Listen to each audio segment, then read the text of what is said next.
Hello, that's not my intro. Good morning, everyone. It's good to see you again. Why do I bother having an intro if I'm just going to forget to do it every single time? Hi. Welcome to stream. It is the last stream before I have to go back to work. Sag. That's alright. It's alright, I guess. Capitalism has its claws back in me. Yeah, we're gonna play Ace Attorney today. It's been a bit, because my throat hasn't been feeling up to doing voice acting. To be honest, don't know if my throat is going to handle it okay today, but it's okay, because all it's going to interrupt tomorrow is, nothing. I don't have to stream or whatever, I just have to go to work. Now you could say, Melody, isn't that going to be a problem? What about all the meetings you have to attend? To which I can just say it's my first day back. Don't worry about it.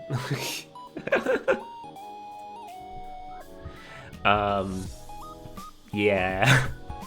So we're gonna play Ace Attorney today. Hopefully my throat doesn't completely die. And that's about it, I guess. Hold on. How many weeks do we still... Okay, so we still have 2 weeks of streams left in this month. Plus Australia Day. I don't know if I'm going to stream Australia Day or whether I'm just going to take the day off and work on other things. But we do have 2 weeks. I don't think we're going to have a Lego building stream this month. Because I haven't bought any more Lego. I still have that fucking gift card that my mom got me for Christmas. Haven't used it yet.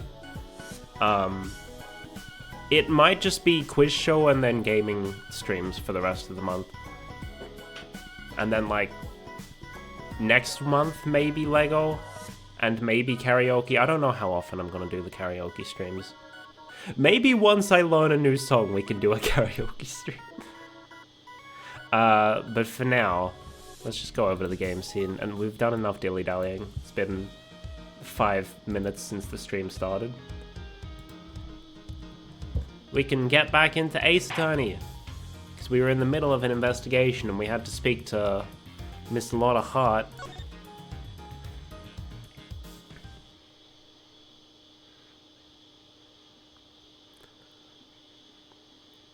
We're in the middle of this storeroom that's just a smorgasbord of references to past Ace Attorney games.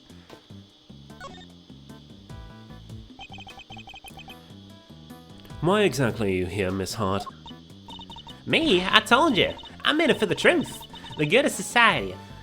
And for little old me, of course. I'm a photographer for the people. For the people? I don't remember what voice I gave Emma. If you won't tell me the real reason you're here, perhaps I can hazard a guess. Somebody was carrying out an illicit police evidence trafficking scheme here in this storeroom.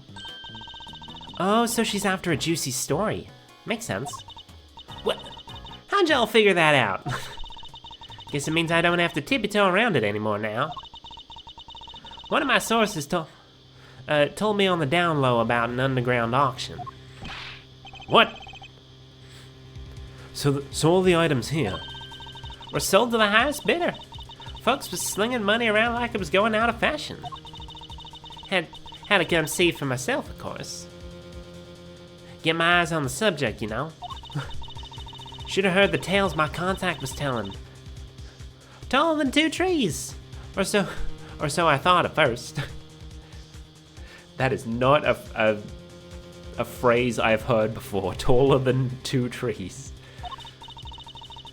Anyhow, wasn't about to write it up based on hearsay alone. So yesterday I snuck in, slunk behind this here statue and settled in to wait. Bidding started late at night, and carried right on through to the break of dawn. Reading. So the auction and the murder happened on the same night. Coincidence? I think not.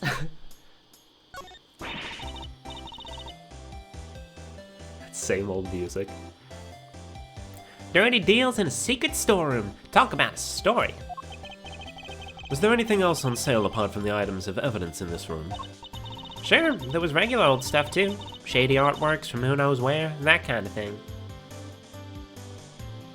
I mean, there's an artwork back there, but that was part of a... I mean, I guess it's technically evidence.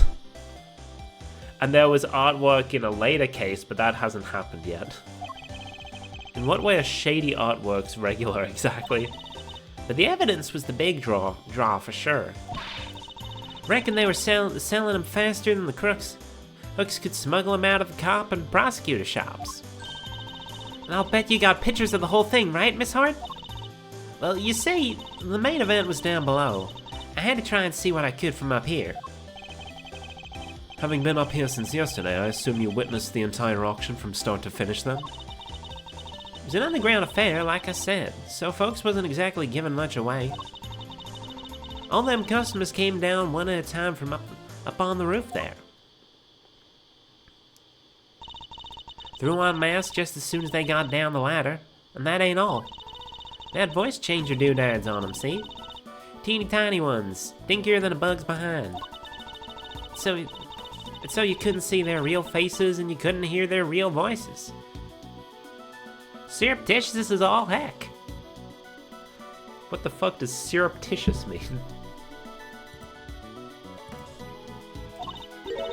Okay. You mean surreptitious? Oh, it's pronounced basically the same. You mean surreptitious, right? I surely do. Sweet, sweet surreptitude. Also not a word. Anywho, once they had their gear on, they went right downstairs. And then, in came the next one. When it came time to leave, they all done the same but in reverse. Up they came again, one by one. One by one by one. Mask back on the hook, up the ladder and away.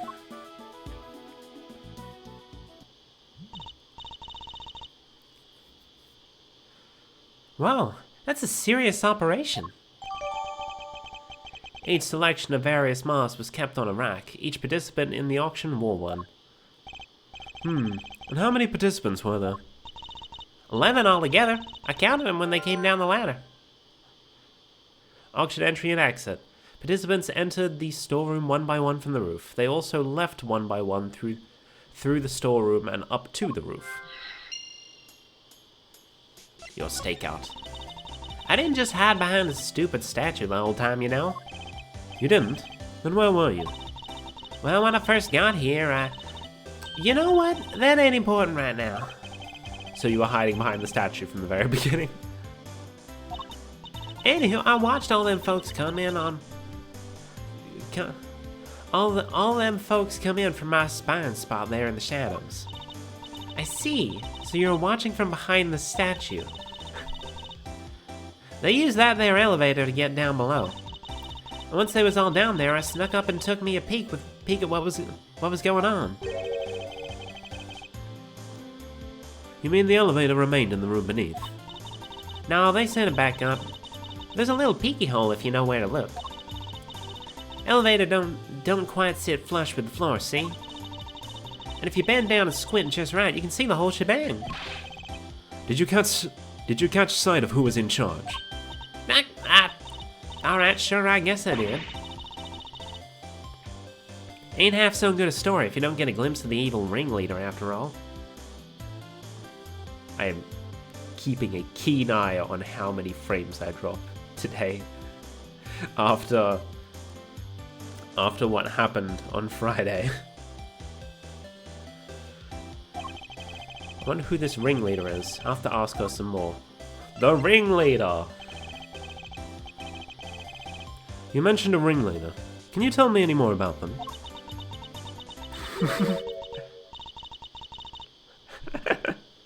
Y'all should know I came here to get me an exclusive. I do like that, like, for the Edgeworth games, even if they brought characters back, they still get an entirely new set of sprites because, like, they're drawn at an angle instead of straight on. So you get to see, like, their usual expressions, but from different angles and stuff. And an exclusive ain't much dang good if you done spilled the beans already. I see. So you don't actually know anything about them. Okay, Edgeworth. You think that's why she won't give us an answer? Makes sense, I guess. You got me. Couldn't see if it was a man or a woman, a kid or an old timer, nothing. What were they wearing? Could you see that at least? Sure, white jacket, white gloves, and a magenta flower on the lapel. Them 3 things is what I remember. But what good's a description of the outfit if I don't got a clue who was wearing it? So this ringleader disguised their identity too, just like everybody else? Yes, sirree. Mask, voice changer, the whole 9 yards. They were wearing one of the masks. Which one? Let me see. Oh yeah, this guy, Zervin. He is very much not on the rack. Where did you get this? Zervin? What kind of a name is that?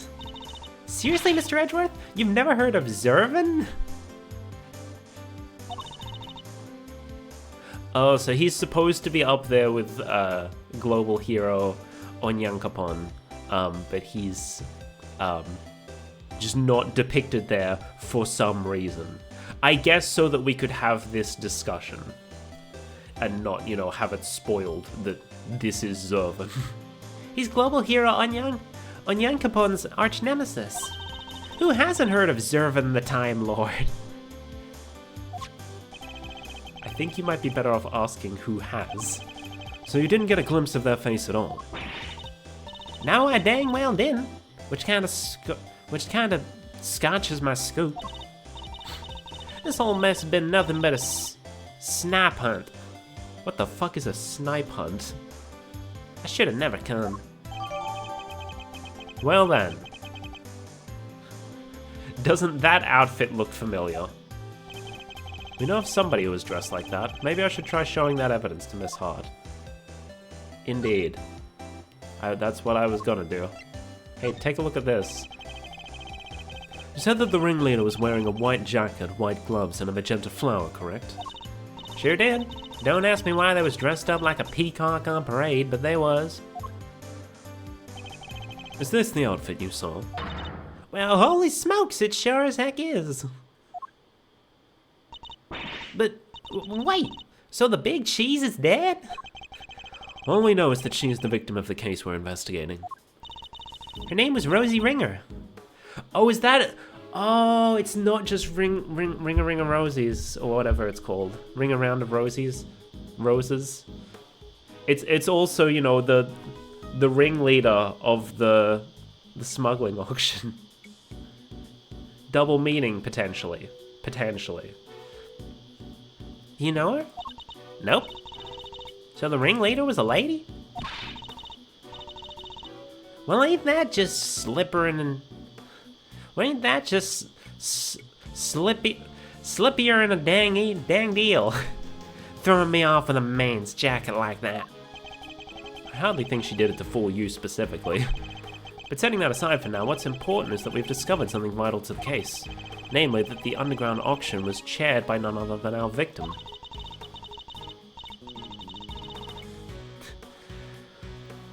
So somebody done bumped off the boss, huh? Then that's what was happening. Oh, wait. Oh, wait. So then that's what was happening. When what was happening? Oh, nothing at all. Y'all just go on about your business now. No offense, Miss Hart, but that made you sound about 5 times more suspicious.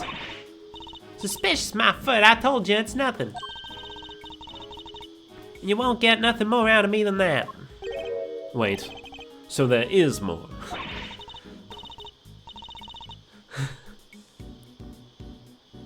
How many dang times do I gotta tell you? It ain't nothing, okay? And I ain't saying nothing either way. Ignore how scuffed my line delivery was at the end. I'm reading these out as I see them, so sometimes I don't know where the emphasis in a sentence is going to sit. Can you please tell us just a little more? Pretty please? I'll tell you this, okay? I'm a journalist, a news hound, a scoop hunter, you hear? Exclusive articles go out, money comes in. That's how the game's played. Tell you more? Heck, I done told y'all too much already. Wait, what if I, examine some fingerprints for you, pro bono?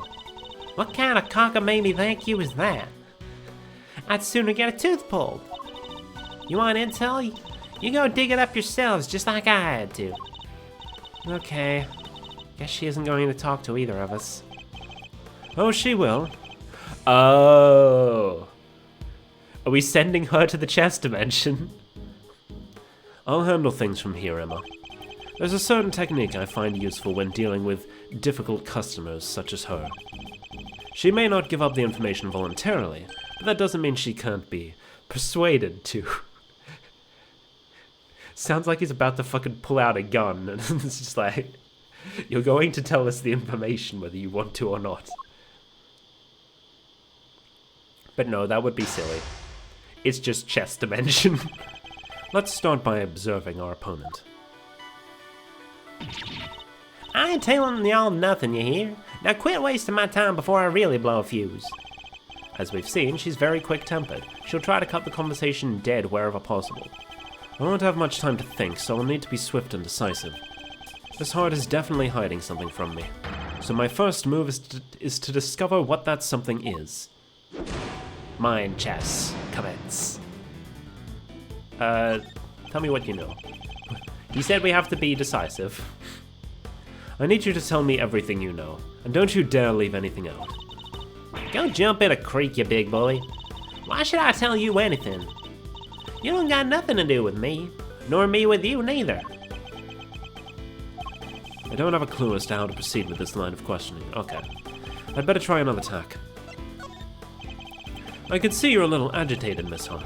Let's just calm down and try to talk. I am calm, dang you. Leastways I will be just as soon as you quit yanking my dang chain. Bide time. That's better. Being a news hound's all about keeping a cool head no matter what the world throws at you, see? Cool head, huh? Speaking of news hounds, this might interest you. I met one a few days ago. She was a very hungry young reporter indeed. A reporter with a very particular turn of phrase, similar to your own, in fact.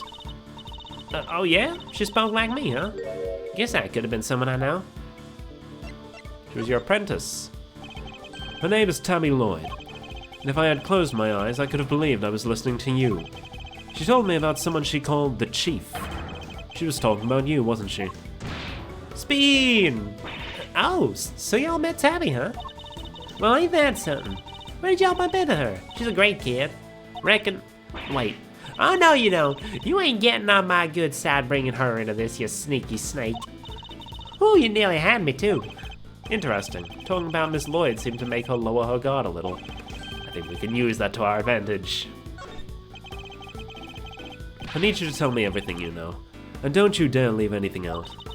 Yeah. Oh, wait, I've already read this. Time to deploy my clue. I knew your apprentice pretty well.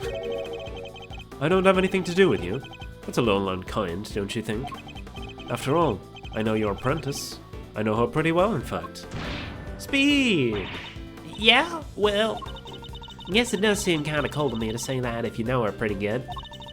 Wouldn't want the poor kid thinking I don't give a rat's behind. Good. Then you'll tell us what you know.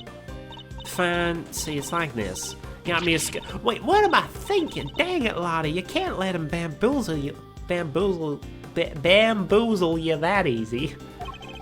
What was that about a skoo?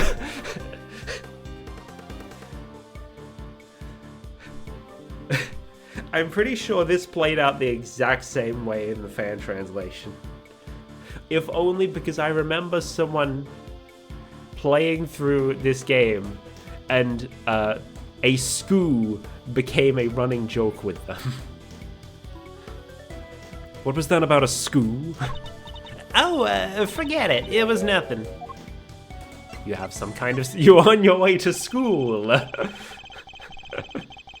How embarrassing. A professional journalist making a careless slip of the tongue. You have a scoop, don't you? Now tell me what it is. Boom. Ah! Alright, I got me a scoop. A big one. But I can't just go blabbing about it to y'all. I got bills to pay. She may be hiding something very important. Have to get it out of her somehow. And, oh, he's talking out loud. I should have been doing the voice. We need to know the details of this scoop. Of this skoo. She's quick to anger, but she's also quick to let key information slip. Now that we know that, the rest shouldn't be too hard. Let's see what else we can get out of her. Is it related to the auction? This scoop of yours, does it have something to do with the auction? You know what? I clean forget. But you tried to infiltrate an underground auction. It only stands to reason that you observed something. Otherwise, what would you have to write about? I don't know what to tell you. I didn't hear nothing. So you did hear a sound, the sound of something. If you didn't hear the sound of... What? Didn't hear nothing. So you did hear the sound of something. If... Okay, at this point we're just making fun of the way she talks. If you didn't hear the sound of nothing, does that mean you did hear the sound of something? Something during your time in this room? Speed! Well, see, it wasn't nothing really, just a little noise is all. Wouldn't even make page 16. Forget I mentioned it. So something happened during the auction. Something that made a noise of some kind. This could be a valuable clue. Your big scoop involves something criminal in nature, doesn't it? Meh. Meh. Might be it did, might be it didn't. Which is it? This is important. Alright. Don't gotta holler at me like that. I ain't done nothing shameful or nothing, just snuck in and did some undercover reporting. Bide time? Okay, never mind. Okay, so it was... Because she didn't seem angry, so I figured, okay... Oh, wait. Duh, if she's not angry, then we bide. But neither of those options really seemed right to me. But oh well. Silent treatment, huh? Well, two can play at that game. Perhaps a little more proactivity is called for. Holy shit, that went... Okay. Okay, yeah. Don't have much time to think, so I'll need to be swift and decisive. Okay. So which of these is it? Snuck in and did some undercover reporting. You sneaking in is the problem? I'll be the judge of whether your actions were shameful or not. An unlawful entry into private property is very shameful indeed. In fact, it is a crime. Spin! Hey, you did the exact same thing, genius. I mean, she's got a point. She does have a point. Oh, but I guess you're a prosecutor, huh? You're allowed to do stuff like that. Yeah, I don't think they are. I don't think they are, not unless they have a warrant. Let's not mention the fact that I handed in my badge, shall we? Still, don't amount to a whole lot of beans, right? Still, it don't amount to a whole hill of beans, right? There's folks out there that have done way worse. Thank you, Kenna.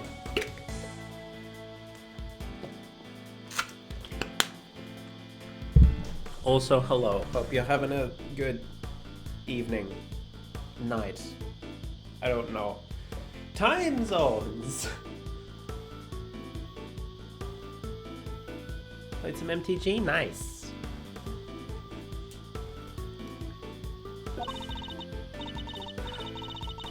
Okay, what?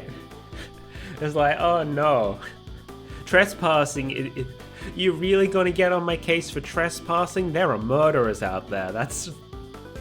Great argument, Lotta. Murder for one.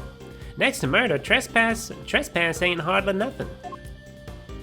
So your scoop is about a murder? Oh, I am so close to running out of time. From your mutterings about murder just now, I gather that your scoop has something to do with a homicide. Speed! No, I was just talking all hypothetical like. You know, about murder being the big one and all. Ain't nothing worse than murder. What about 2 murders? That's worse. So fucking stupid. Not the most skillful evasion I've heard in my career. Look, I done told you, okay? I snuck into the auction. I'll cop to that. But murder, I don't know nothing about no murder. Ain't seen nothing, ain't heard nothing. Scouts on it. Time to deploy my clue. But you did hear something. You told me you heard something during the auction. You claimed it wasn't important, but it must have been. Otherwise, why remember it? I think it was something very, very memorable indeed. In fact, I believe it was the cry of a murder victim. Boom! Let's go. Mac, how do you keep doing that? Alright, it's true. I wound up smack dab in the middle of a murder scene. But only by accident. And that's all you're getting out of me. Won't be no scoop left otherwise. The murder Miss Hart witnessed. The murder Miss Hart witnessed. It must be the same murder we ourselves have been investigating. That should prove to be a very valuable piece of information indeed. Perhaps we should finish up by confirming the credibility of her claim. Recharge, let's go. We almost lost there. I have her on the back foot now. Time to finish this. Tell me more about the incident. I need you to describe the murder in detail. It's vitally important. Heh, wish I could help y'all, but I don't really recall a whole bunch. Ain't much I can tell you, sorry. I mean, look at me. I can't even get my facts straight half the time. That's not something a journalist should be admitting to. Although perhaps she'd fit right in the modern-day newscape. Don't have a clue as to... I don't have a clue... I've read this line. I don't need to read it again. How about this last one? You said you wound up in the middle of a murder scene. Is that really true? You're calling me a liar now? Ooh-wee, now I'm mad. Real mad. Okay, so now we fight because she's angry. I'm a journalist. How am I gonna sell stories if folks can't trust that I'm telling the truth? I got me a motto, you know? Faster than anybody, honester than anybody. A motto, huh? That could be an important clue. I should bear it in mind, okay. Now we can use the clue here. We already read this. Time to deploy my clue. I thought you were honester than everybody. I can't imagine that being so vague on the facts is a trait valued among journalists. Surely accuracy and honesty are what's necessary when reporting on a story. Speed! Well, see... Seems your so-called information is not credible after all. Look, there was a murder, and I was there. I can't even prove it. Grumble. You can prove it, can you? You can prove it, can you? How? Speed! I've got it right. Wait, you heard that? I was just talking to myself. Don't think nothing of it. She's still hiding something. It's a very vital clue. Need to use it to maximum effect. There's something you're still not telling me. Be honest, Miss Hart. I know there's something you're still not telling me. Ain't nothing left to tell, dang it. I done spilled my guts already. Time to deploy my clue. I think that's a queen. I don't play chess. I know you've been keeping something from me. And that something is proof. Proof related to the murder you witnessed. Proof sound enough to form the basis of a story you're hoping to sell. Boom. I swear that the chess piece turned into a rook as it exploded. I saw the top of a rook there.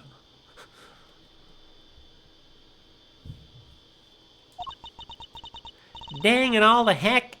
Give me a break, will ya? I'll come clean, okay? That's what you want, right? Here, I done snapped me a photo. Happy now? You better be. And that's checkmate. She's now free from the chess dimension. Can't believe I let that happen. Betrayed by my own big mouth. Well, it happened, so it's time to tell us everything. I saw the whole thing. Watched that auction from start to finish. But you didn't just watch it, right? You took pictures too. Yeah, about that. So like I said, I was spying on the whole thing, right from the get-go. They was all shouting out bids, and somebody'd win something, and then bam, down comes the hammer.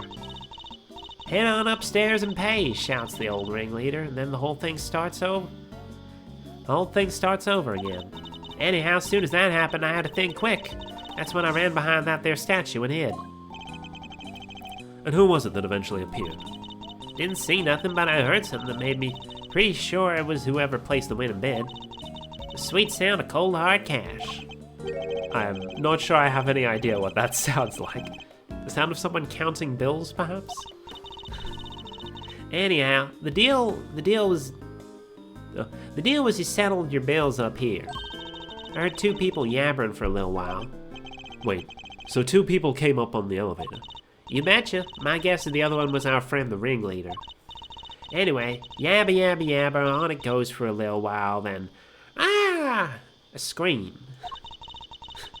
Well, that shook me up pretty good, so I hunkered down in my hiding place and tried to stay out of sight. So you didn't see the moment of the murder? No, but I heard it real good. You didn't try and help whoever was being attacked? Quit trying to be funny, girlie. Don't suit you none. I'm just a dainty little journalist all on her lonesome. You think I was fixing to jump in and save the day? Dainty? Rude! Rude, Edgeworth. Anyhow, there was a bunch of rustling sounds. Right about when that was happening, I got to feeling pretty bad about what I'd done. That makes sense, I guess. After all, I didn't remember to get out my camera and snap even a single picture. Scoop like that drops right into my lap and I miss it. Somebody ought to tan my hide.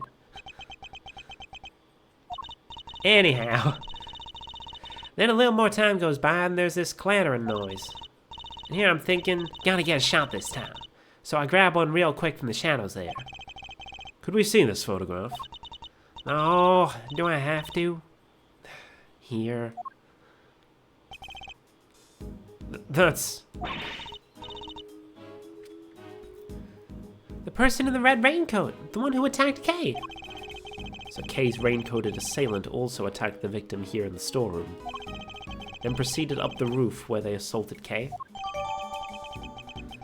Miss Art's picture, a photograph of the mysterious figure in the red raincoat. There's only one person in this picture. Where's the victim? Weird, huh? I wondered the same thing. Heard two people, but there was only one in the shot I got. I didn't see nobody nowhere else in the room. And I didn't see nobody nowhere else in the room neither. And that's the killer, all right. At least ways I'm pretty sure it is. So we saying the victim disappeared? How did you know it was the killer just by looking? Because they're literally red-handed with blood. How else would that get there, huh? And the auction just carried on after that? Sure did. They just went right along like nothing had happened. Rich folks is crazier than a box of frogs. I'll never understand how they think. Funny, I find journalists a struggle to understand as well. Edgeworth, was that necessary? This hard statement data jotted down in my organizer. Alright. I guess now we talk to... oh, we've already talked to Kay. Oh boy. This whole experience is enough to boggle a guy's mind. Mysterious storerooms, damsels in distress, it's got the lot. Could you at least try to take things a little more seriously, Fender? Hey, I can try. But no, seriously, I'm as keen to help Kay out as you are. She's safe with me. You go do your thing. It's not Kay I'm worried about, it's you. Alright, let's look at the elevator, I guess. Wow, this is some sturdy construction. Thick floor plates, sturdy supports. At a rough estimate, I'd say it could hold 50 of you easily, Mr. Edgeworth. Except for the fact that it's nowhere near big enough. You say that, but pack yourselves in tightly enough and I think you might just do it. I really don't think so. Anyway, we have more important things to be investigating. We can theorize about the elevator once we're done. Maybe you're right. Fine, 45 Mr. Edgeworths. 48 tops. That is the wrong button. Let's see what logic we have.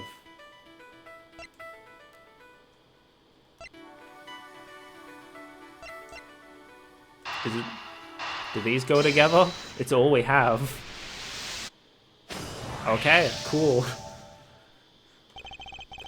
If the storeroom was the actual scene of the crime, then you'd expect the body to have been up here at some point as well. Huh? Well, yeah. But think back to what Miss Hart told us about how the customers left the auction. Do you remember? Of course. They came up from downstairs, back through the storeroom and... Oh! Exactly. The killer would have had to hide the body in order to avoid its discovery. The question is, where did they hide it? The body was hidden so the auction participants who were leaving wouldn't spot it. Emma, if you wouldn't mind putting your skills to work for me now. Okay, now we get on to the science. I'd love to. You just say what you need and I'll get right to it. Right on it. Whatever. Very well. Then I'd like you to check for blood residue. A luminol test, in other words. Sure thing. Prepare to witness the power of science. I've never seen somebody's eyes sparkle with anticipation before. Or eyes actually sparkle with anticipation before. Alright, how about we test the ladder over there first? Based on Miss Hart's picture, I'd say the person in the red raincoat was about to climb it and make their escape. Which means there's a high chance of a positive result. To test an area, just press A. That'll spray a little luminol on it. And if it happens to land on some blood, you'll see it react like this. Ugh. It still feels super raw to just see it appear like that. Anyway, that's a positive, but it's still faint. Spraying it a couple more times should be enough to really make it stand out. I'm not doing this, by the way. It's going by itself. Yeah, that brought it out nicely. And made it feel that much more real. Anyway, I think you've got the gist of how to look for blood traces now, right? I'm sure there's still some more to be found, so why don't you give it a try? Maybe up here? There we are. There we go. The blood. And that's how it's done.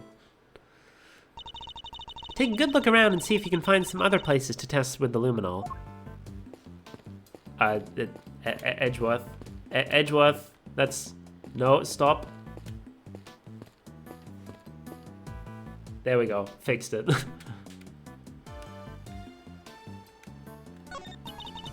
You want to test there? Well, since Edgeworth seemed to keep running in that direction, I guess we'll do this. Just spray some luminol on any place suspicious. How about in here? Ta-da! I totally didn't know that was already there. Mr. Edgeworth, blood! But how could it have gotten there? Maybe somebody put something with blood on it in there? Blood was detected in a clothes box that was up for auction. There are still places we haven't tested yet. Let's see what else we can find. How about over here? Well, they moved out of the way, so clearly we're supposed to look at the elevator. You want to test there? Yeah. Da-da-da! We got a positive. There's blood here. But how come? Probably because this was where the murder was actually committed, I'd say. Ooh, looks like some of it dripped through to the floor below. Blood was detected on the secret elevator. It looks like it dripped through the floor below. I think that's all the blood there is to be found.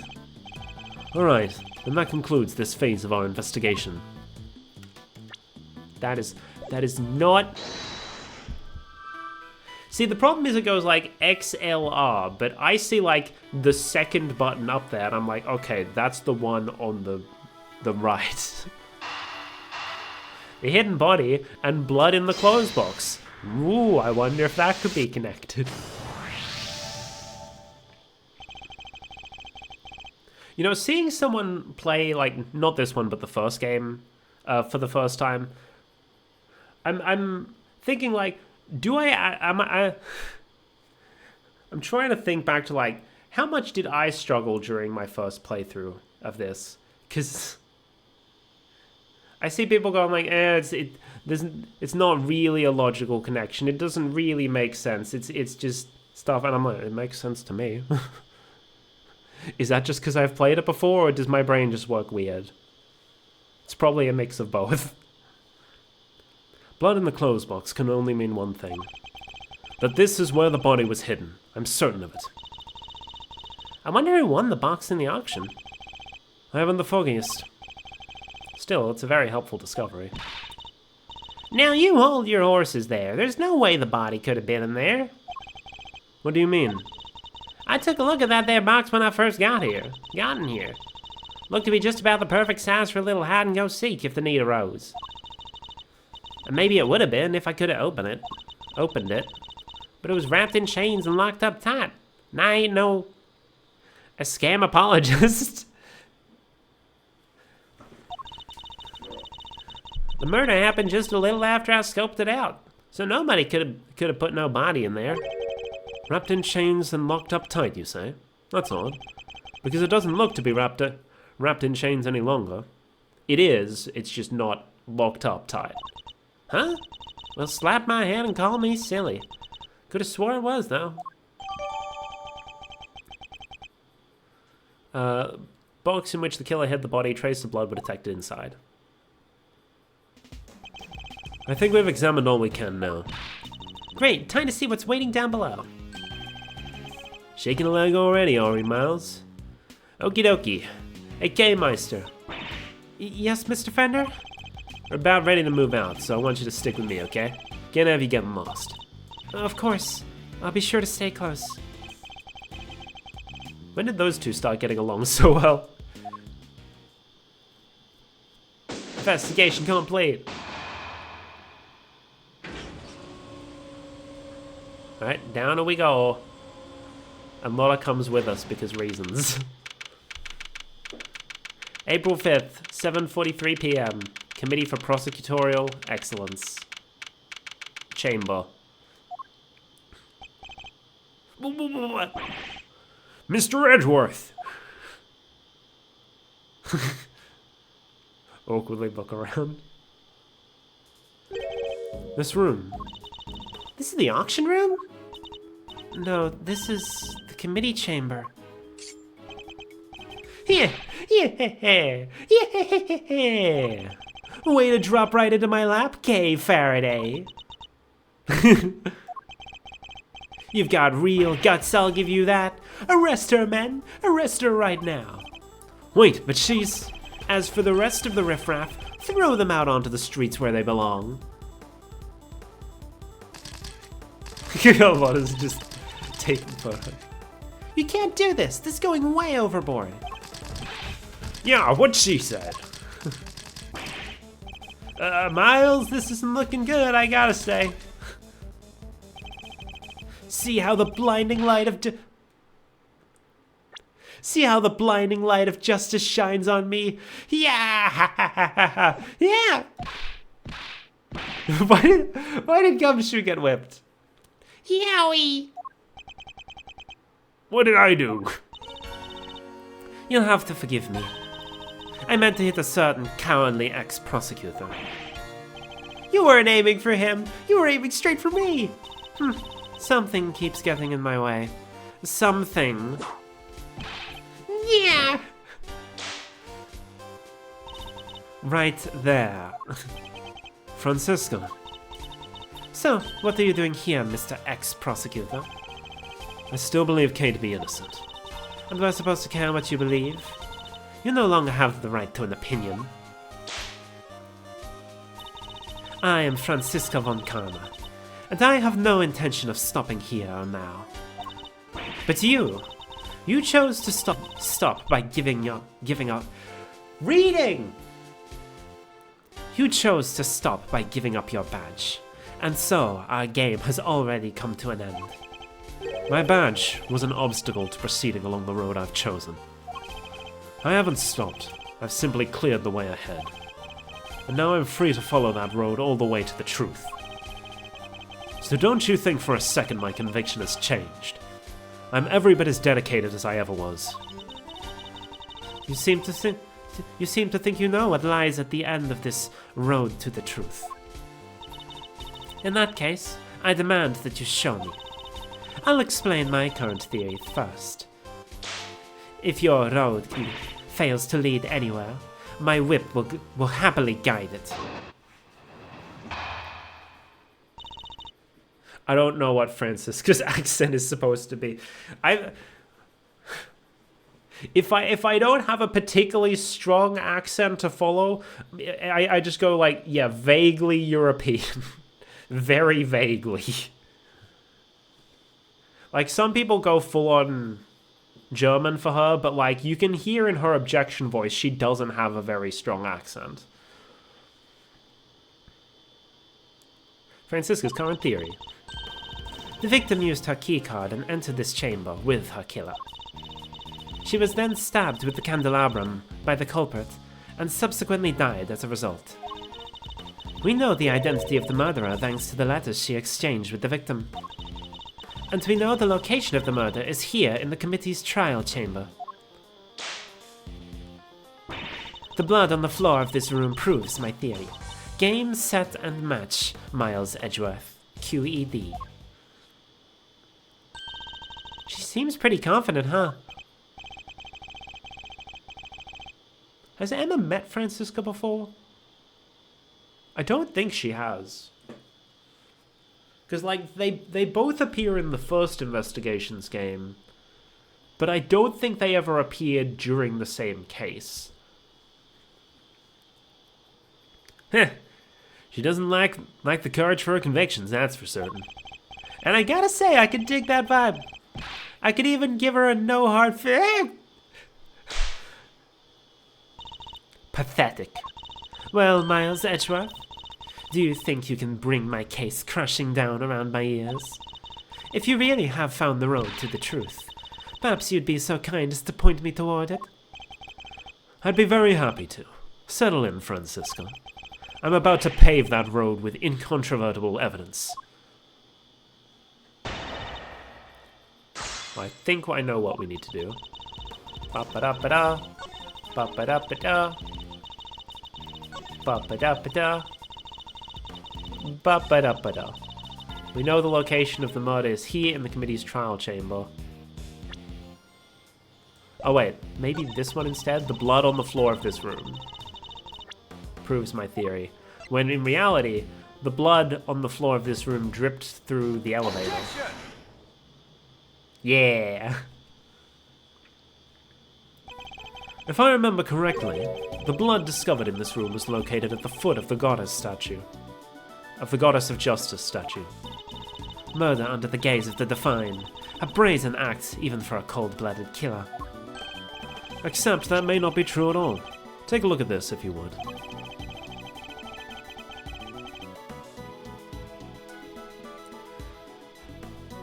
It's a blood stain we discovered in the storeroom, directly above the committee chamber.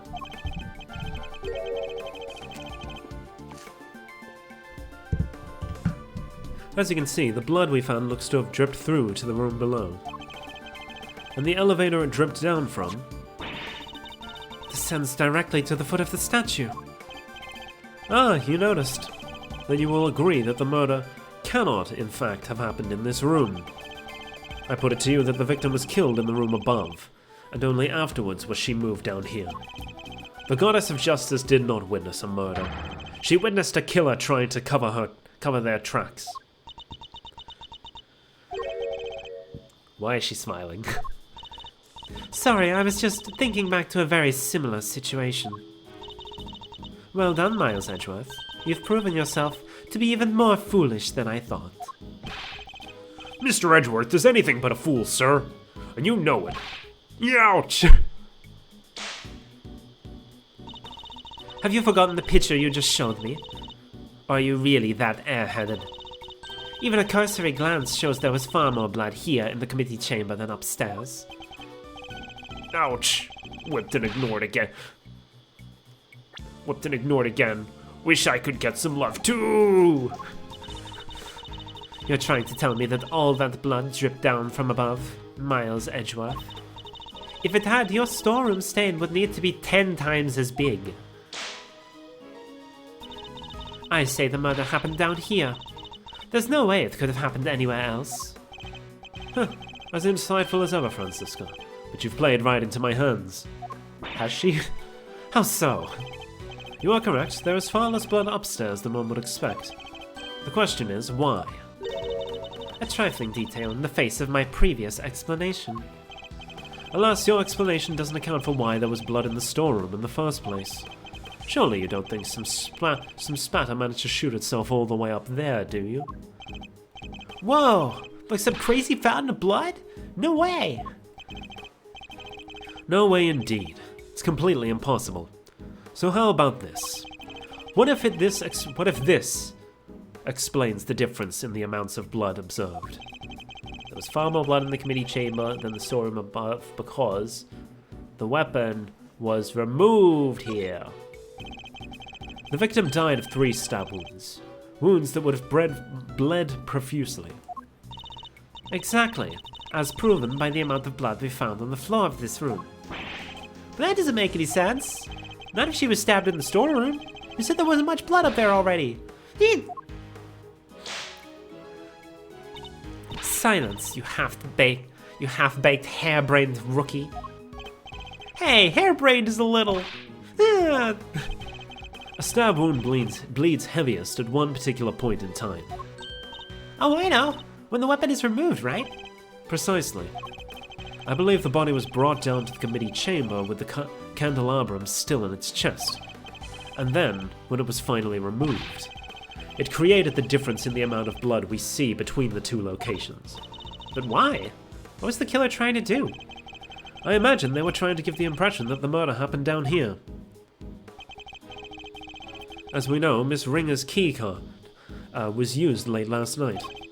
Judging by the time listed in the record, I'd hazard a guess that it was used by the killer when they entered the room to create their elaborate setup.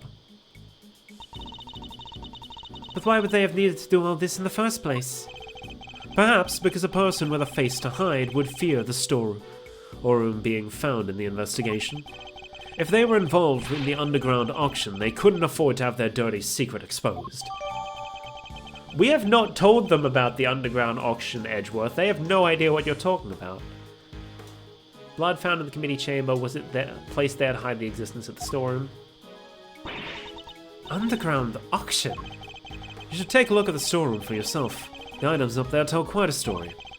One that should more than explain what was going on here last night. It's almost endearing, Miles Edgeworth.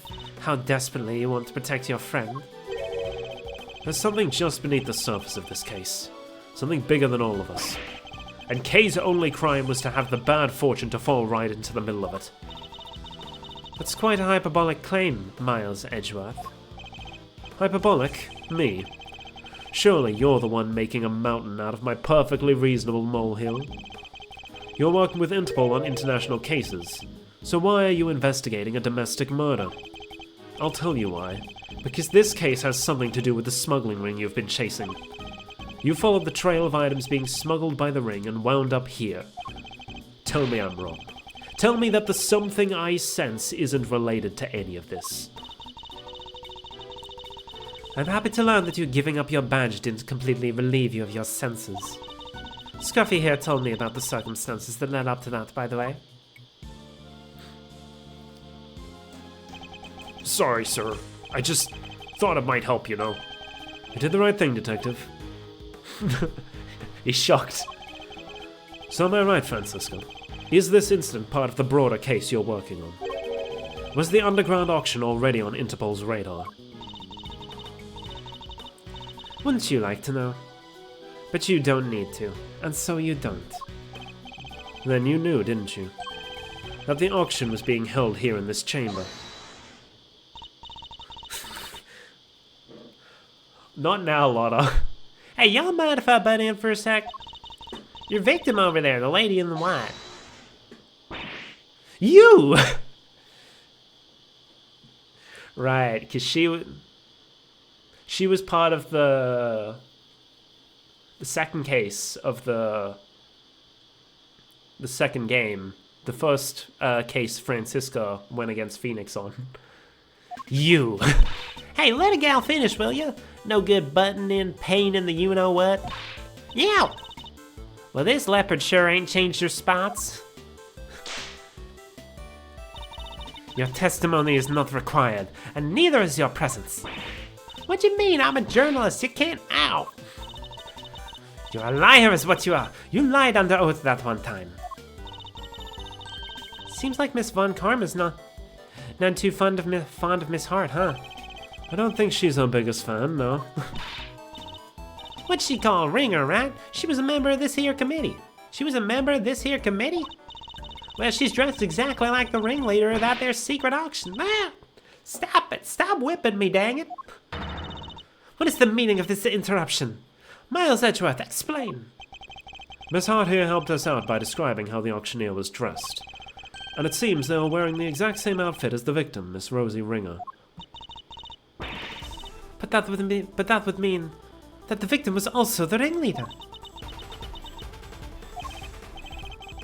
Now, how about we just calm down, sir? It seems I have some new information to consider. It's true that I came here to investigate the underground auction, and to arrest its head of operations, the auctioneer. But if Miss Hart is to be believed, the ringleader is dead. I guess that means your journey here today was wasted. Not now, Edgeworth. Now's not the time to be smug. I suppose it does.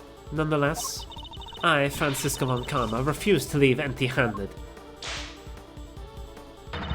Time for a rematch, Miles Edgeworth. Fine by me, but you may find that your whip will go sorely underused this round. Francisca's latest theory. Fine, I accept your little explanation. That would make the storeroom the actual scene of the crime, yes?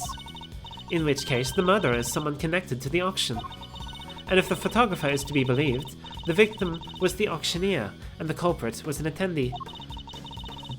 The killer lay in wait for the victim in the storeroom, where the exchange of illicit goods was to take place. Then they stabbed the victim in the chest with a piece of merchandise, the candelabrum. There, does that about sum it up? Because I won't be accepting rebuttals. I'm afraid you might have to. There is a serious hole in your testimony. There is? I didn't spot any. Good thing you're the one in charge here, Mr. Edgeworth. Alright then, time to fight back. You have to win this for us. Let me just, Yeah, auction continued even after the murder. So maybe that's what we want to go with? And I will. Time to take Francisca's testimony to task.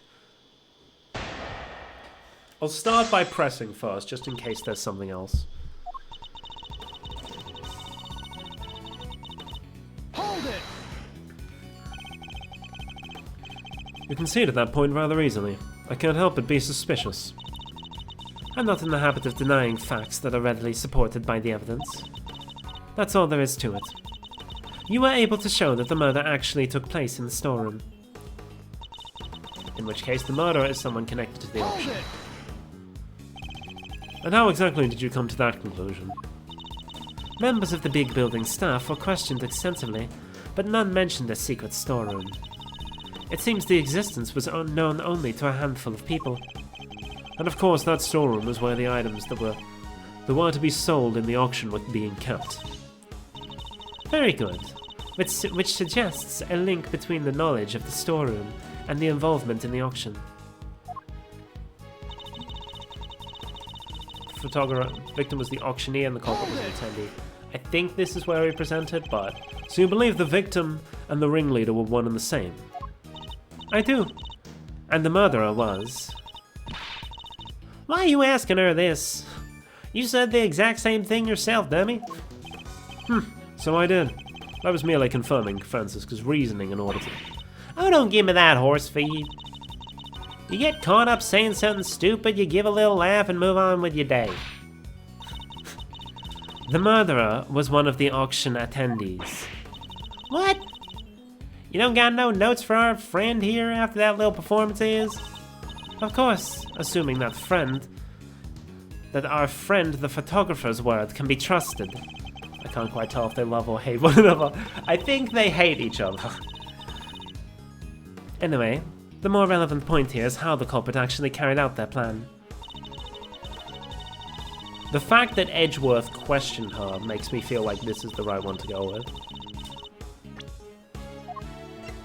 Objection! I was incorrect. Francisco, what do you make of this? A word of warning, Miles Edgeworth. If you don't wish to feel the sting of my whip, don't show me every meaningless item you happen to cram into your pockets. Ugh. At least I'm not giving you any meaningless warnings. Scientifically speaking, that whip looks like it was made to inflict the maximum amount of pain. Well, unscientifically speaking, I can tell you that it hurts. A lot. Jesus. Then I guess I'll just have to try I guess you'll just have to try your best to avoid getting hit, huh? Okay, let's keep pressing. Hold it! Kill away and wait. How exactly did they manage that, may I ask? Miss Hart was in the storeroom too, remember? Yes, hiding someplace. And if you've seen the storeroom yourself, you'll know there are plenty of other places to hide too. So you're saying the killer was hiding out of sight while they waited for the victim's arrival? I believe we can reasonably assume that the murder took place after the auction had concluded. Ah, there we go. After all, the victim was the auctioneer herself. She surely would have needed to be present throughout the proceedings. She thinks it happened afterward. Would you mind adding that statement to your testimony, Francisco? You can reasonably assume that the murder took place after the auction had concluded. No, it didn't. Objection! It continued.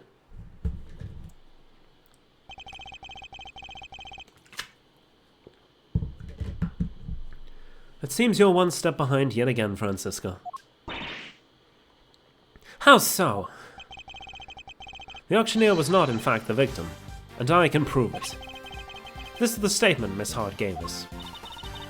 Well, if she made it, it's not worth the air she used to say it. I done told you I'm a journalist, dagnabbit. My word is ouch. Did I ask you to open your mouth? Double youch! Objection! Calm down and listen for a second, Francisco. Miss Hart witnessed at least some of the events surrounding the murder. And she confirmed that the auction continued even after the murder had occurred. You bet it did. Went right on like nothing had happened at all. How would that have been possible without an auctioneer, It wouldn't. So you see, the victim couldn't have been the auctioneer. She was one of the attendees. No! As I've been saying since the start, there's no way Kay can be the murderer. Because she had been pushed down the hatch by her assailant and knocked unconscious by that time. Then, who was the victim really? Right. Well, if the auction carried on after the murder, the victim must not have been the auctioneer, but an attendee. That's enough! I know that sound all too well. Now I have to remember what voice I gave her. Order in the courtroom. All rise for the chairman. Oh, and we still haven't heard what his objection voice sounds like.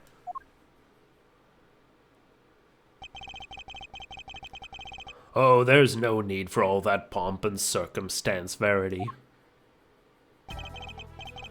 Please, everyone. Feel free to call me... Oh! Oh, I get it now! Excelsius, because, you know, he excels, you know, he's excellent, but also because it has Celsius in it, because he's associated with fire and Celsius' temper. Okay, I like it better now. It's still a dumb name, but it has meaning behind it. Like Eustace. Eustace and Excelsius, they're both names that sound kind of dumb, but I like the meaning behind it. Okay, we can go with that.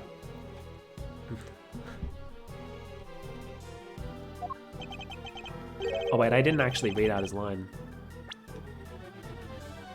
Everyone, please, please, everyone, feel free to call me Celsius. Yes, that'll do nicely. Alright, Celsius, what are you doing here? Oh, I just stopped by to see how my bone-headed boy was getting along. They say they're all sorts of families, but I'm not sure these two are what they meant. I thought I might need to light a fire under this investigation, but it seems not. The suspect everyone's searching high and low for is right back where we started. Men, detain the suspect immediately. Wait, Miss Faraday is innocent. Oh, shut your meddling mouth. You're becoming something of a problem, Miles, my boy. I thought I told you. The committee wants this matter cleared up as soon as possible. It's a matter of trust. We can't have our organization be seen to drag its feet. It's bad for us, and it's bad for me too, personally. Sorry, it must be my age. Your unlawful investigation ends here, and it will not be permitted to resume. In case you have forgotten, you are no longer a prosecutor. You have no authority here. And what's more, there is the matter of you aiding and abetting a suspect. She's right, of course, as always. You really are a godsend, Verity. Everything I do knowingly. If you wish to prosecute me for it, be my guest, but know this. We have uncovered a new suspect. This person here. Miss Faraday was attacked by this You can stop right there, Mr. Edgeworth. The raincoat in your picture was discovered nearby a short while ago. The victim's blood was found on the hood, along with some cherry blossom petals. Cherry blossom petals? Like the ones on the roof? Yes, they were stuck to the edges of the bloodstains, probably due to the blood being fresh at the time. The results came back already, my boy. There's no mistaking it. The person in your picture is the victim, Miss Rosie Ringer. What?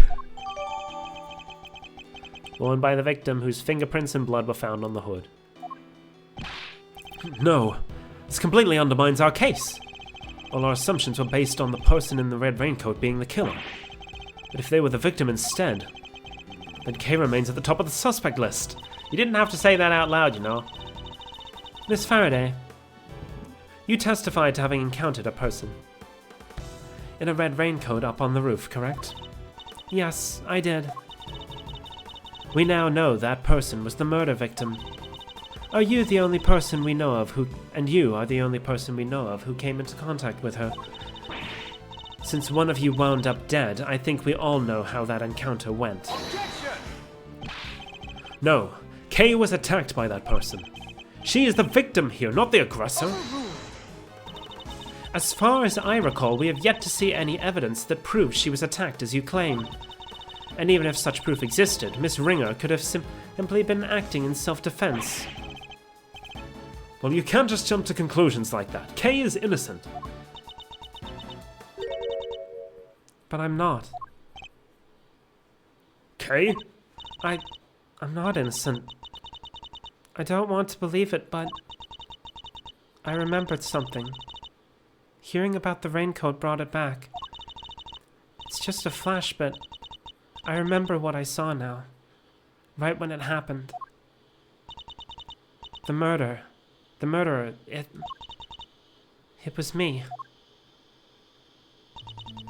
I remember looking down and the person in the red raincoat was on the ground. It was me, Mr. Edgeworth. It was me all along. I'm the murderer. I'm the murderer. No, you're not. You can't be. Then what am I? Why do I have a memory like that? They were on the floor in front of me. There was a pool of blood. Why was I just standing there? Why didn't I do something? I know why. It's because I was the killer.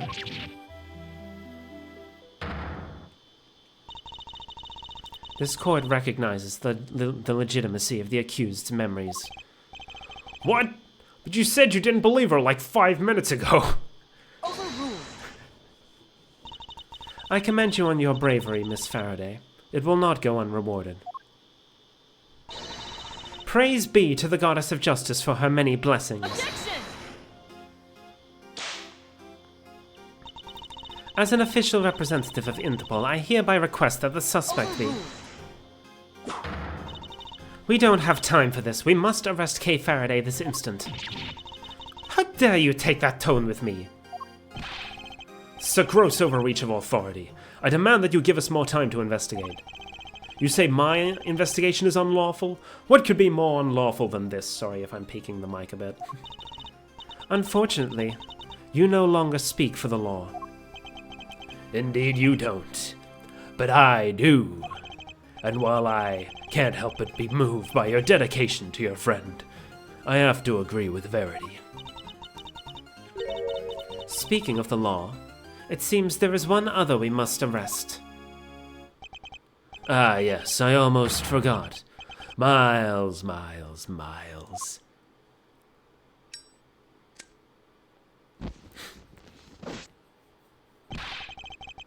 What are you talking about? Mr. Edgeworth was just doing his job. No, he wasn't. He didn't do anything wrong. He wasn't doing squat. By which I mean to say, unfortunately, Miles is no longer serving in any kind of official capacity. You went too far this time, Mr. Edgeworth. You conducted an unlawful investigation. Worse, you aided and abetted the flight of a suspect. You are no longer even an ex-prosecutor. You are a criminal. Nothing more. Oh, that reminds me. There was supposed to be a hearing today, wasn't it? Wasn't there? Concerning your conduct. I'll make sure it's officially rescheduled for tomorrow. Although I fear I already know the outcome. Look at this as an opportunity to reflect on your actions, Miles. A chance to think long and hard. This court is adjourned. To be continued. And I think that's my cue to have a throw lozenge. So that... Oh, that's the last in the packet. Oh. Well, it's a good thing I'm going back to work. Less time spent doing voices. Let's save our progress.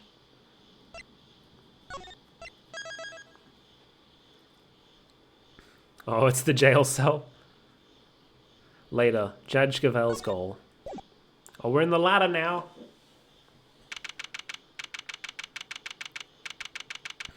I wonder if this is the... Like, obviously the art is the same, but I wonder if it's the same cell that, like, the exact same cell that, Knight was in. April 6th, holding cell. Never thought I'd spend another night in here again. Right, because he was arrested in the first game. And they stripped me of all the evidence we'd so painstakingly gathered. Even if they did let me keep Kei's Yadakarasu pin. I can't help but worry about her. They'd better be treating her well. But I just read this line. The murderer, it was me. I assume they're like, oh, this is right after it to be continued, so clearly they're gonna go and take a break. But it could also just be, hey, let's insert a pointless flashback because we like pointless flashbacks. It was me, Mr. Edgeworth. It was me all along. I'm the murderer. I'm the murderer.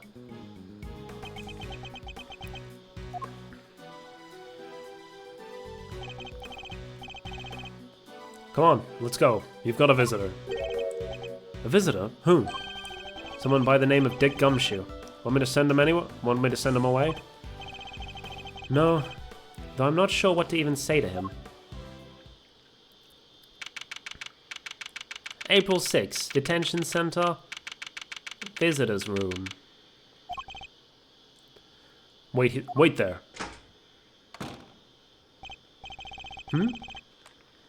They're leaving me unsupervised.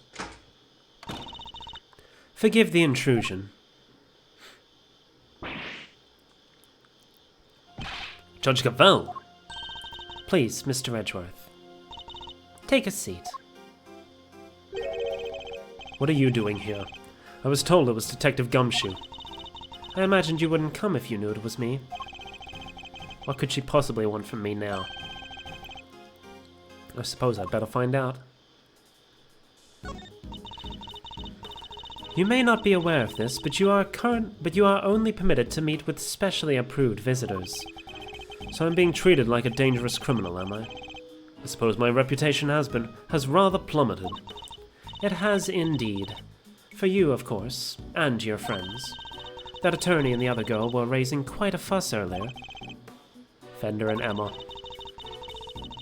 I saw them launch some extremely heated words at one of the guards. No, you didn't. You may thank the goddess in that regard, for even she is too busy to deal with each and every infraction. They will not be punished for their bad behavior. Did you come here just to chit-chat with me? You must have a lot of time on your hands. Oh, speaking of which, Miss Von Karma is continuing the investigation where you left off. I just thought you would like to know.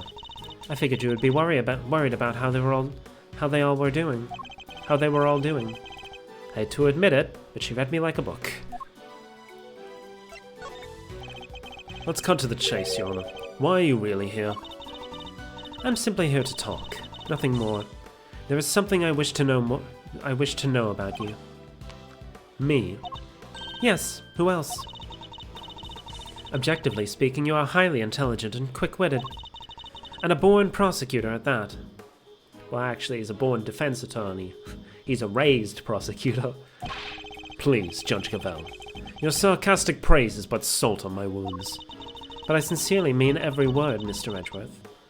And it is why I fail to understand you. Take this latest case, for example. You were up against the very committee itself. You had no hope of succeeding. Even a child could have seen that. And yet... I don't imagine the old me would have ever been so reckless. The old me had power, and because of that I thought that justice was always on my side. Just as you and the committee believe now.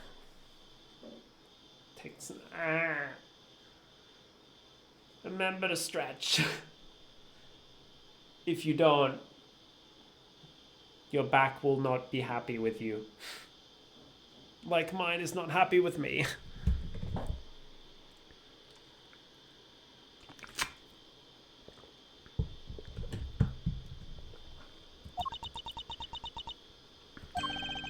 But a certain person changed my mind. He made me reckon with my selfish and skewed sense of justice. A certain person? Oh man, is that the guy in blue? And once the scales had fallen from my eyes, I began to look at people differently. I saw that I was only able to be an effective prosecutor thanks to the efforts of those around me. Detective Gumshoe, the many investigative officers of the force, and even Kay. It changed me. The degree to which it changed me still surprises me to this day. I see. Thank you. I feel that perhaps I understand you a little better now. You understand me? I highly doubt it. Someone who is so focused on forcing their idea of justice onto others cannot possibly see what I see. Is that so? Is that what you truly believe?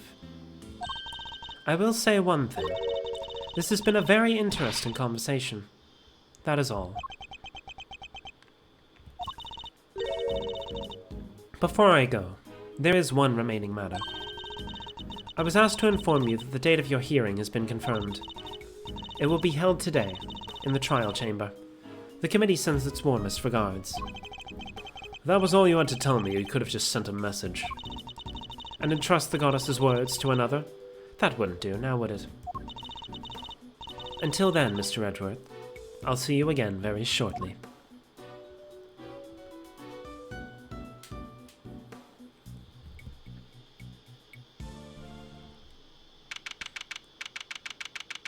Back to jail we go. Holding cell. Not sure why they bothered with that. Like, they show us outside just to fade to black so they can show us inside. A very basic bed. I can't say it was very comfortable to sleep on, however. I imagine Detective Gumshoe would sleep soundly. Sleep soundly on it, nevertheless, loudly snoring all the while. I suppose we'll probably never get to work together again. But I don't have any regrets about the bed I've made. I will follow my path to the very end. Oh, so there's no hole underneath? Dang. There's a note on the wall next to the toilet. There's no toilet paper! Sorry, we're currently out of toilet paper. Please make the necessary mental preparations before using the toilet. What sorts of mental preparations can one even make? The window is barred with heavy steel. That reminds me of a movie I once saw. A prison inmate hatched a plot to escape by using a file to cut his cell bars. I won't be doing that, of course. For one thing, I don't have a file on me at the moment. What am I saying? Oh, that was in his head, so I didn't need a voice, but oh well. I wouldn't do it even if I did have one.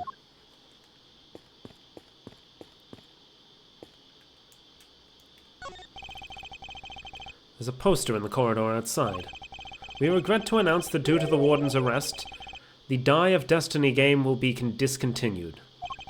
Inmates will no longer need to roll a die every morning to determine their meals for the day. We wholeheartedly apologize to those who are looking forward to their daily casting of the die. Did anyone really need an apology for the cessation of such a ridiculous idea in the first place?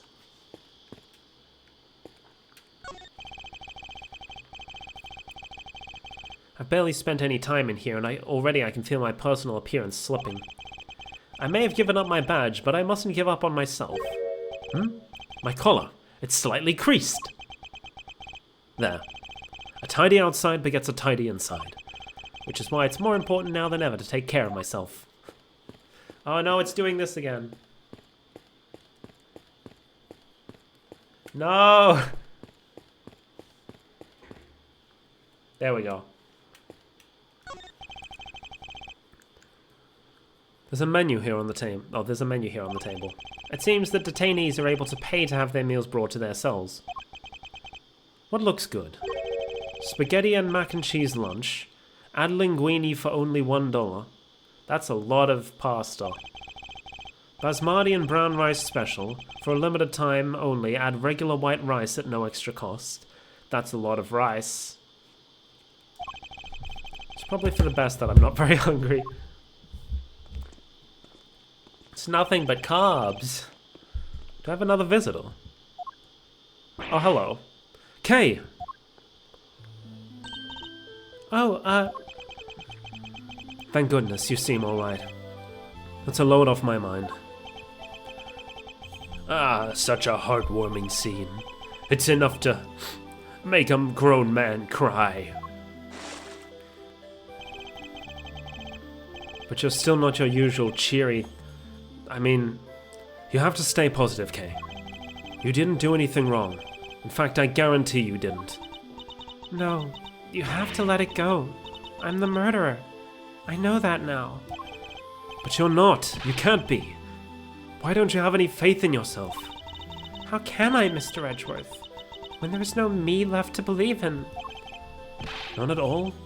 I don't think that's true. Before you lost your memory, we spent quite a bit of time together. And I dare say you left quite the impression on me. So you see, there's still plenty of you left. That's why I believe so much in your innocence. And why you should believe in yourself, too. Thank you. But I can't. It would just cause more pain for the both of us. Please, you have to forget her. Forget that Kay. She's gone. Kay, no! You remind me of my younger self, you know. So noble, so bold. This is the justice you and the committee stand for? Justice? I suppose you could call it that. What is he up to? Why is he going to such lengths to control everything? I can't shake the feeling that something is very wrong here. Is there some hidden agenda at play? This is no time to second-guess myself. If I'm going to find out what it is, it's now or never. Well then, my boy, I suppose I should be... Wait! Chess dimension! Why is the chairman so intent on seeing Kay charged with this murder? It doesn't make any sense. There must be some rhyme or reason to this madness. Come now, Miles, I'm a busy, important man. I can't be wasting my precious time talking to you. Watch, we'll eventually hear his fucking objection voice, and it's going to be a voice that's so much easier for me to do. I'm calling it now. And I'll have been doing this fucking voice the whole time for no reason.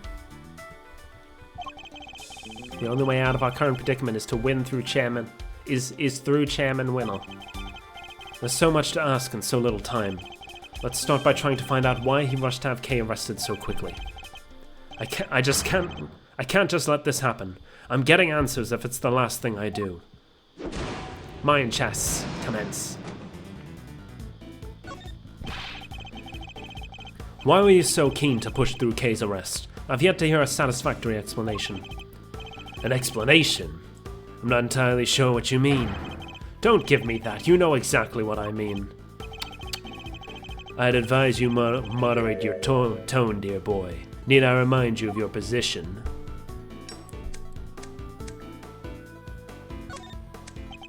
Bide time? And suppose we did let your friend go free. What then? What do you mean, what then? Think how that would look, my boy. And who would have to take the blame? Me, that's who.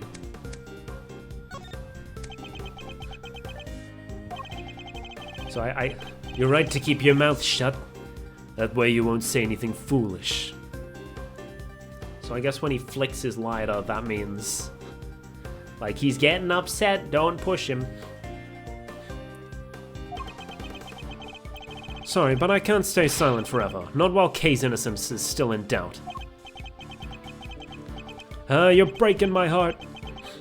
Just look at this flood of tears spilling out. Please, just leave it alone, will you? Things were coming along nicely until you interfered.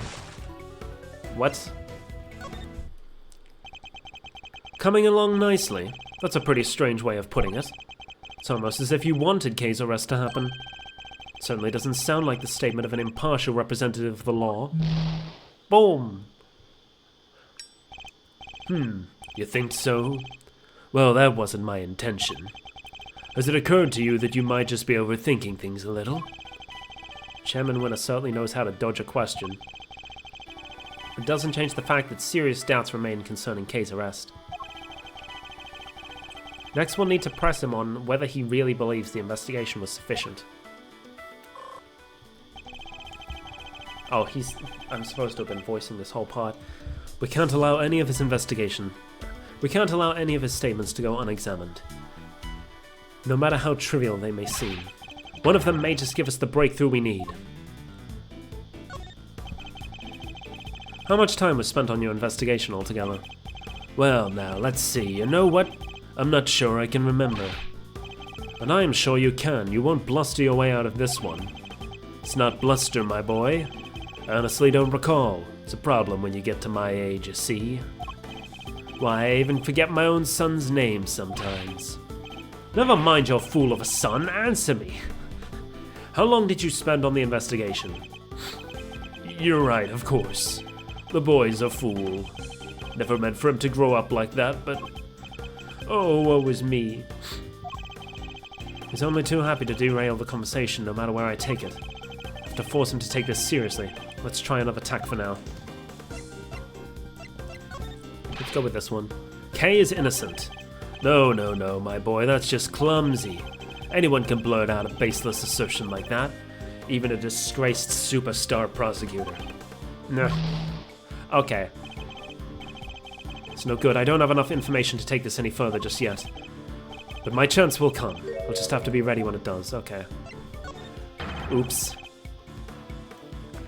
You can hardly say that your investigation was sufficient. And you're the one who called all the shots, weren't you? Including the decision to have Kay arrested. Oh, I'm afraid I'm nowhere near as influential as you think, my dear boy. You're the chairman of the committee. Doesn't get much more influential than that. Not that I care about such things. You wound me. It's enough to drive an old man to tears. You have to forgive me. I'm not the deferential type. Well, if you're going to insist on being so blunt, then I'm afraid you won't be seeing your Prosecutor's badge again anytime soon. I don't need my badge? Let me make something clear once and for all. That badge isn't the be-all end-all for me. Far from it. I'm not concerned with titles or roles. Even you must understand that much. Spin! So young, so very young. A word of advice, Miles, from someone who's been around the block. You're hopelessly naive, my boy. Idiotically so. Well, that certainly got under his skin. He might be less guarded in his answers while he's in this state.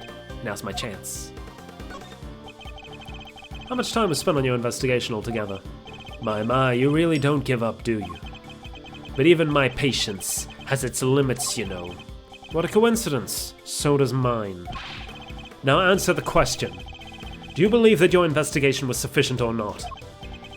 The youth these days are wont to be reckless. Makes me want to put you in your place. You're going to regret that, my boy.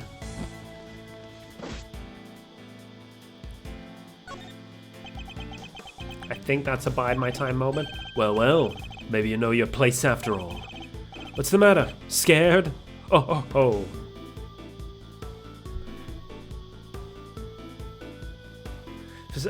It's probably not a reference to anything, but I just thought about fucking Star Fox, because I'm pretty sure Wolf says that line in, like, Smash Bros. What's the matter, scared? Hardly. I was just thinking about how best to proceed. Getting answers from the elderly requires sensitivity. They can get quite emotional after all. You have no common sense whatsoever, do you? Don't you understand? Your fate rests in my hands.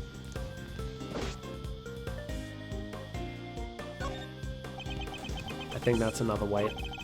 Let's say you do manage to get some answers from me. There's nothing you can do with them. So why not give it up, dear boy? No. And why not? It's simple. Because I'm not about to let the truth escape me. Interesting. I think I'm beginning to see what makes you tick. But what you're doing is pointless. Tragically and miserably pointless. Please just give up. She's guilty. The decision has been made. The decision has been made? Once again, your choice of words intrigues me. It's almost as if Kay has already been determined. Kay's guilt had already been determined from before her arrest. Spin! What are you trying to imply? Did you plan to have her arrested? I'm implying that things haven't gone as they normally should. In fact, everything has proceeded as if Kay's arrest was the end goal right from the start. Well, Chairman Winner, was it? Boom! That's certainly an intriguing theory. But it's also a complete work of fiction, and I'm afraid I don't have time for such flights of fancy. Why didn't your mouth move while you were talking? And I think it's time we brought this shabby little farce to an end, don't you? No, he's trying to make his escape. We must confirm the legality of Kay's arrest before he slips away. It's faint, but the truth is finally beginning to emerge. And I'm not about to let this opportunity pass me by. I still have questions. Wait, we're not done yet. I'm tired of all this talking, so make it brief, will you? Based on everything I've heard from you so far, it's clear that Kay's arrest is entirely unfounded. Spin! Yes, I think we're all familiar with this particular refrain of yours by now. But I'm afraid it doesn't matter either way. You don't have what it takes to secure her release anyhow. How dare you take this so lightly as a man of the law? My, aren't you a rude little boy? But my fuse is only so long. Honestly speaking, I don't have time to waste on every last question you can dream up. I have certain responsibilities to attend to, you know. I really am quite the busy man. Or you're just pretending to be busy, That's an awful thing to say to a fragile old man. I work harder than I should at my age. I ask you, my boy, what could I even hope to accomplish by putting up such a pretense? Hoping to avoid talking about the case. You obviously don't want to talk about the case anymore. That's why you're so keen to get out of this conversation, isn't it? Spin! It's just so tragic. It really is. That you would suspect me of such things. It's not a suspicion, it's a certainty. There were no clear grounds on which to base case arrest for a start. Now, my boy, let's not get carried away. There was plenty of evidence to support our case. The mask, the letter, the corsage, they were all in her possession. And of course, her confession. More than enough to prove her guilt, I'd say. But those are... What's the matter? Struggling to come up with a way to explain everything away? Well, there we have it. Your silence speaks volumes. It's true I can't counter your argument right now, but you did let something valuable slip. A suspiciously detailed knowledge of the evidence against Kay. He rattled off that list like he knew it inside out. I think that might prove to be a valuable clue. Okay. We're not done yet. Who gave the order? Who gave the order? Who decided that Kay should be arrested? You know, I can't seem to remember. Don't ever get old, Miles, my boy. It wreaks havoc on the memory. Time to deploy my clue. You remembered all the evidence pretty well. I'd appreciate it if you'd stop playing the old man card. You remember the details of the evidence against Kay pretty clearly. Perhaps if your memory didn't fail you only when it was convenient, I'd be more inclined to believe you. Spin! So let me ask you again. Who gave the order for Kay's arrest? You're a sharp one, I'll give you that. My son could learn a thing or two from you. If he wasn't such an incurable numbskull, that is. It's a tragedy, really.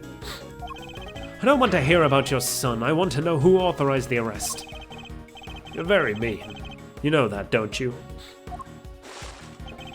The arrest, you say? I believe the order was given by... you, of course. Come now, Chairman Winner. We both know it was you. Boom! Alright, you got me. You make it sound like it was somehow a bad thing, though.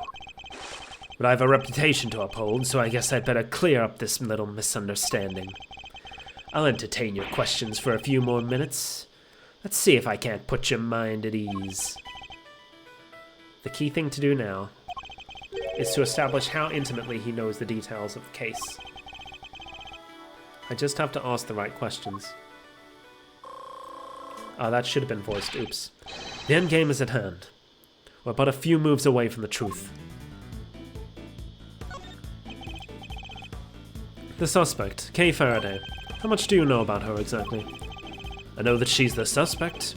Aside from that, not much else. Cross my heart, but it's true. Don't have a clue as to how to proceed with this line of questioning. Okay. I'm guessing this one is going to end with us actually using the Kay is innocent line. You seem to know the case in quite some detail. I know about lots of things, my boy. I'm just smart like that. Too bad the same can't be said about the way you handled Kay's arrest.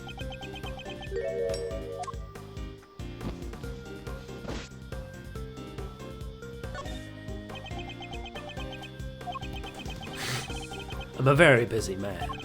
Do try to remember that I can bring this little chat to an end whenever I so choose. It's only taking so long because you won't give me a straight answer to any of my questions. If only you'd stop giving me the runaround, we'd be done already. So let's try this again. You seem to know the details of the case quite intimately. Why is that? Because I read the case file. Not exactly the most thrilling use of my time, of course, but it's part of the job. I have to be a good role model. Can't be seen to be slacking. It can be so hard. But I had some time on my hands, so I read the whole thing from cover to cover. She keeps saying how busy you are. That's strange. I could have sworn you just told me you're a very busy man. Spin! I'd say the cracks are finally starting to show, wouldn't you? If you're so keen on being an upstanding leader, you can start by releasing Kay, you know. You really don't give up, do you? It's a moving sight indeed, my boy. But a tragic one, too. After all, efforts are for naught. I'm afraid your little friend was found unconscious near the scene of the crime. Did you see where she was found? We've yet to hear much about the circumstances under which Kay was found. She was lying unconscious in the storeroom, correct? What? When did we hear that, huh? No one... Huh? Spin! What? Huh? That's right. Although I'm not at liberty to tell you how I know that. He knows things even we didn't. Yeah, we didn't. So how did you know it, Edgeworth? In fact, he seems to be aware of every tiny detail about this case. This could be a valuable clue. The suspect, Kay Faraday, how much do you know about her exactly? I know that she's the suspect. Aside from that, not much else. Cross my heart, but it's true. Time to deploy my clue. Sorry, but the more you tell me, the less sense your story makes. For one thing, you know the details. You know details that even those investigating the scene were not aware of. Why is that? Just how much do you really know, Chairman Winner? Spin! Oh ho ho, there's that intimidating face you like to make again. Well, two can play this game. How do you like me now, I do have to commend you on your doggedness. It really is something. I'll take that as a compliment. Take it however you like, but wrap this up, will you? I just don't have the stamina anymore. She's the culprit, the only possible suspect. Just accept that already. How much more evidence? Did you want us to load her down with... Sir! How much more evidence did you want us to load her down with, for goodness sake? Load her down with? Yet another interesting turn of phrase. One that makes it sound a lot like the items Kay was carrying might have been foisted upon her. Spin! Impressive. You really do pay attention, don't you? It's no wonder they call you a prodigy, Mr. Ex-Prosecutor. I think anyone would have caught that, actually. I think you know the answer to your own question by now. So why don't you just go ahead and say it? I want to hear it from you. It's finally time to shed light on the truth. All that's left is to play one last move. Kay is innocent. No, my boy, that's just clumsy. Anyone can blurt out a baseless assertion like that, even a disgraced superstar prosecutor. Except I know it wasn't her. Kay was framed. The true culprit set it all up so she would take the fall instead. That is my answer. And I won't let you deny it any longer. Boom! Oh no.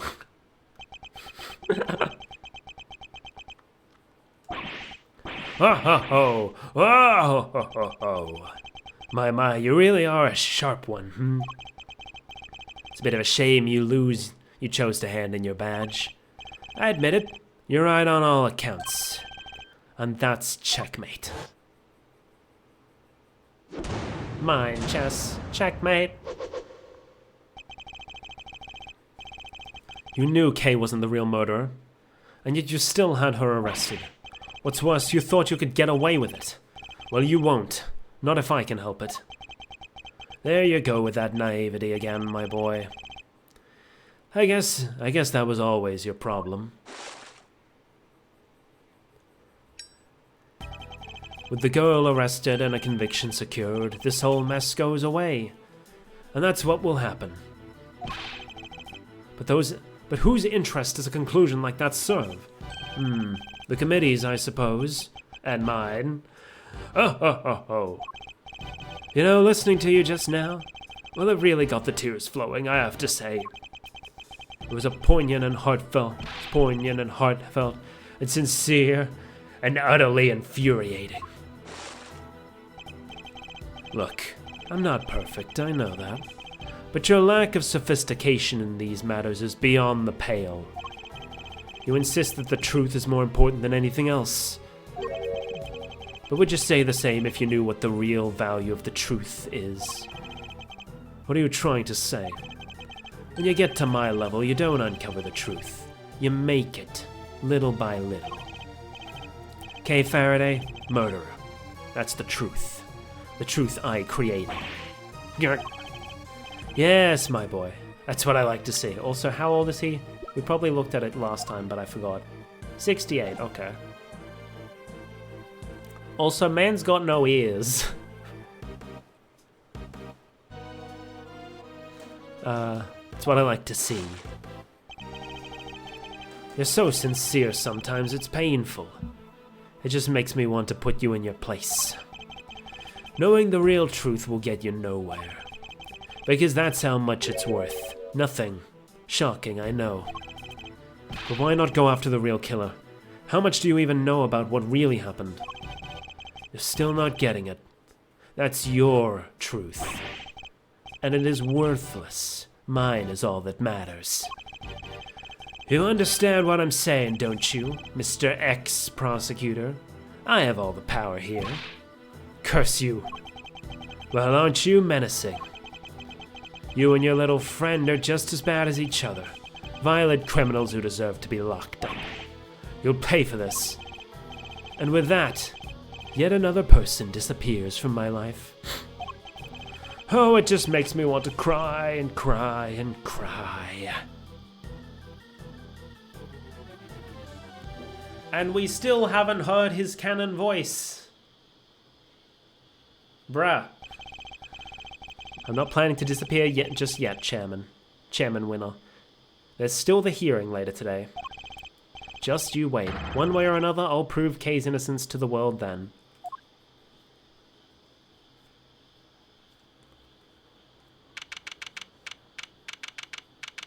Why is Lotta here? Anyway, I'm going to take a real quick break to go to the bathroom, and then we'll come back and... We've still got about an hour before I would normally end, so we'll go for another hour. If I feel like we're really close to the end, we might keep going. But, I don't know. We might just end it off and then, like, finish this case and then start the next case in, like, another stream. Anyway, I will be right back.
Hello, I am back.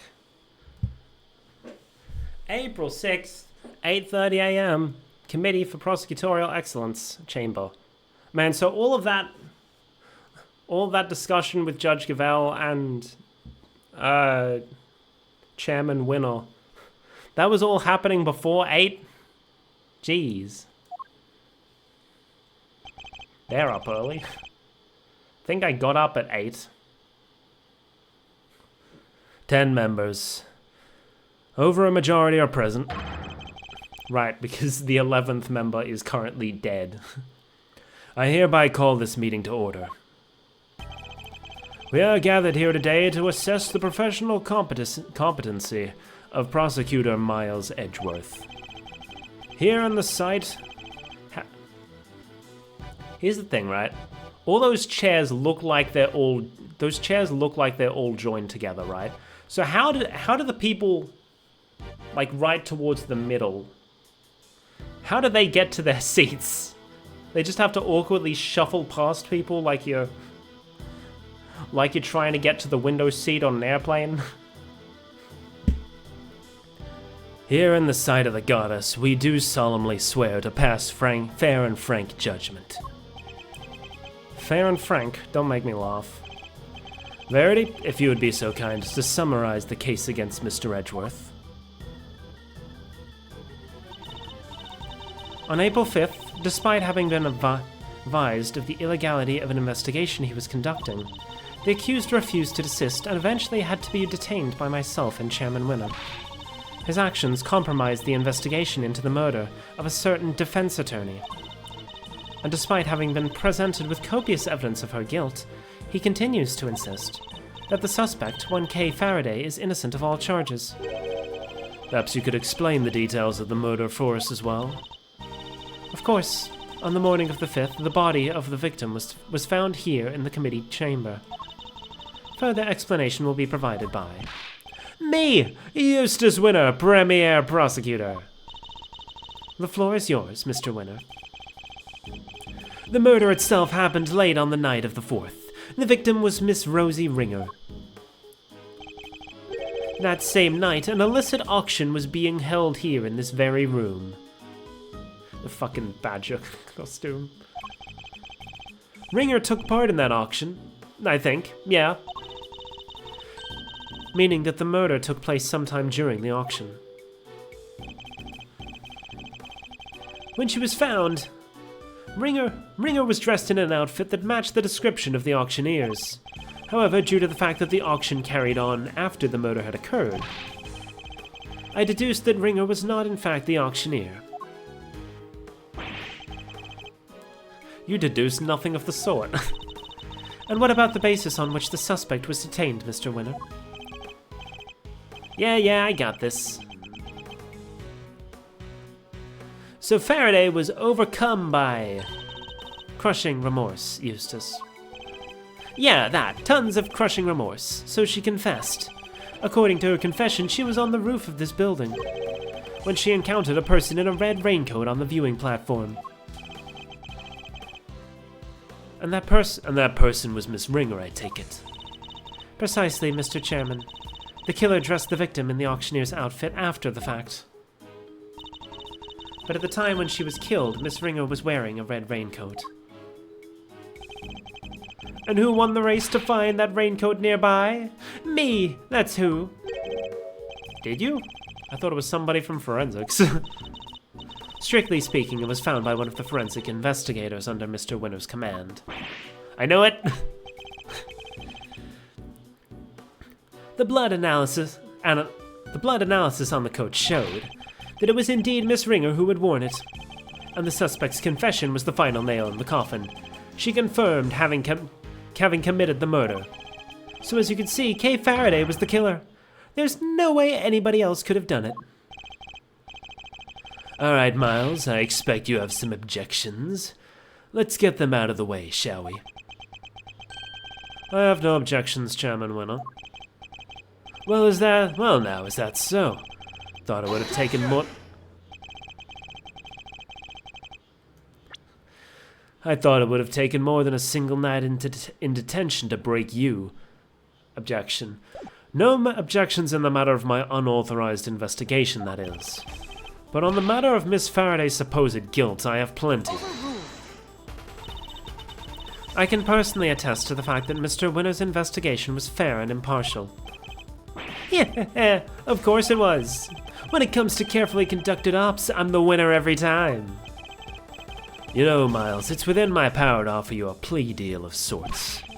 If, and this is purely hypothetical of course, you were to withdraw your objections, you might wake up tomorrow to find yourself the proud owner of a seat on this committee.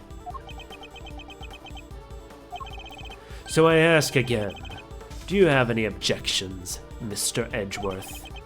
If you think you can buy my silence, think again. You will watch your mouth. Only if the chairman watches his. I didn't come here to talk about committee seats. I came here to talk about the murder case. I demand a statement under oath. I won't rest until I have one. I want to know exactly what the committee's view on the incident is. You want to put us on trial, my boy? Very well, if it will make you happy. Verity, please provide Mr. Edgeworth with the materials pertaining to the case. Really? But sir... This will be his last hurrah, so let's humor him with the send-off he desires. If you say so, Chairman. Mr. Chairman. Evidence data received from Judge Cavell. Let's go. You have no objections to Verity representing the committee, I assume? None whatsoever. Mr. Edgeworth. Don't worry, Kay. Everything will be fine. You'll see. And we're still not hearing his objection voice. I want to hear what it sounds like, and like hopefully it's a voice that's less grating on my throat. Miss Ringer attended the auction as a potential buyer. The red raincoat was one of the items up for sale. Our assumption is that after winning and paying for it, she left the auction with her purchase. The only exit from the storeroom was, of course, the hatch leading up onto the roof. After she'd emerged onto the viewing platform, that's when Miss Ringer was attacked by Miss Faraday. Shortly thereafter, her flame went out, and thus concludes the committee's view of the case. I think I know what I want to prove, but I don't know if I just present it or if I have to press first, because I do, like, we have the photo showing that she already had blood on her while she was, like, still down below in the storeroom. I don't know if we can use any of the current statements to prove that, though. The raincoat was on offer that night. Is that really true? We believe so, yes.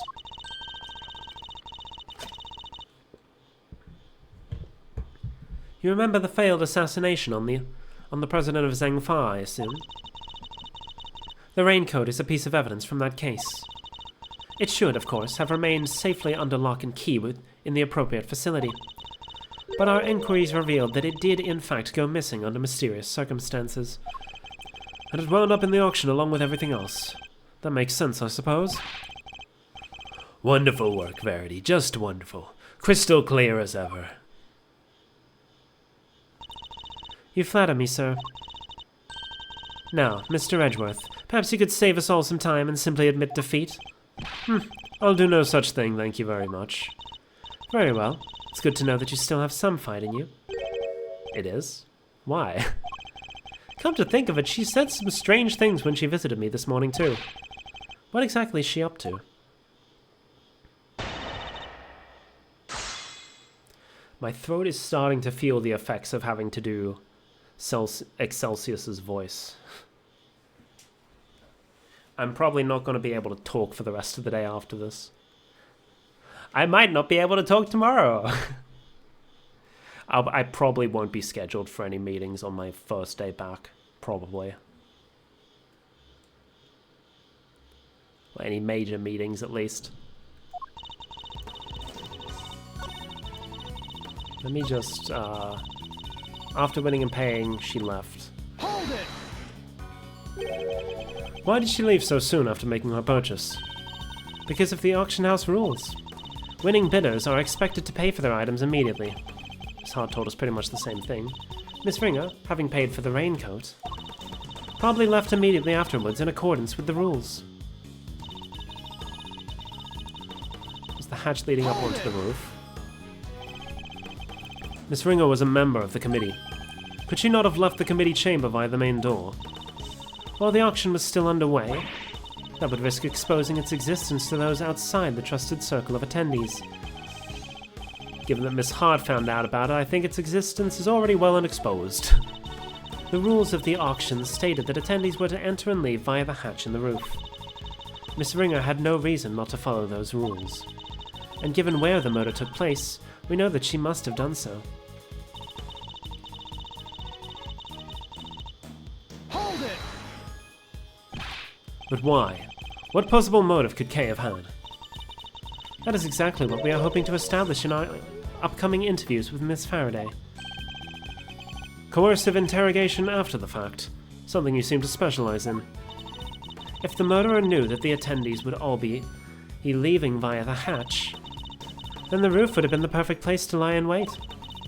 So as I was saying, after she'd emerged onto the viewing platform, that's when Miss Ringer was attacked. I think this is where we need to present it. Oh no, surely they're after... Okay. But... do we present this, or do we present... the blood? I think we present this to show that she was already bleeding by the time she went up there. Objection! Yes. Maybe you can clear something up for me, Judge Cavell. But what is Miss Hart doing here at this hearing? She's an eyewitness. I thought it would be obvious. Well, now, I ain't really an eyewitness. More of an ear witness, I guess. Huh. She's not exactly the most confidence-inspiring choice to help you make your case, is she? I like to think I choose my allies a little more carefully than you, Mr. Edgeworth. Then you should question them more thoroughly, because there's something she hasn't told you. Take a look at this. It's a photo taken by Miss Hart. Yes, in the storeroom, correct? What of it? According to your theory, the murder occurred up on the roof. But according to Miss Hart's testimony, she happened to witness the entire incident unfold in the storeroom, just before she took this picture. Wait, you're saying Cavell got it?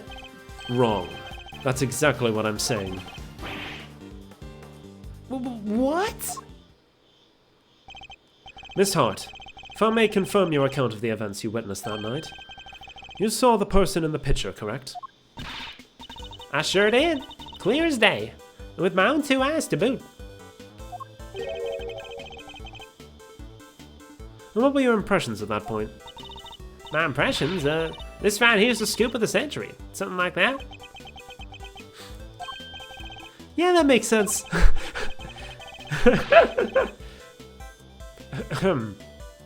I was hoping more for your impressions of the person in question.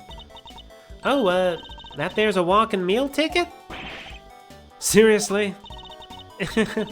Just my little joke. No need to look at me like I done sat on your lunch. Oh, red raincoat, right? Well, I took one look and I thought that's her perp right there. And therein lies the rub. For Miss Hart to have thought such a thing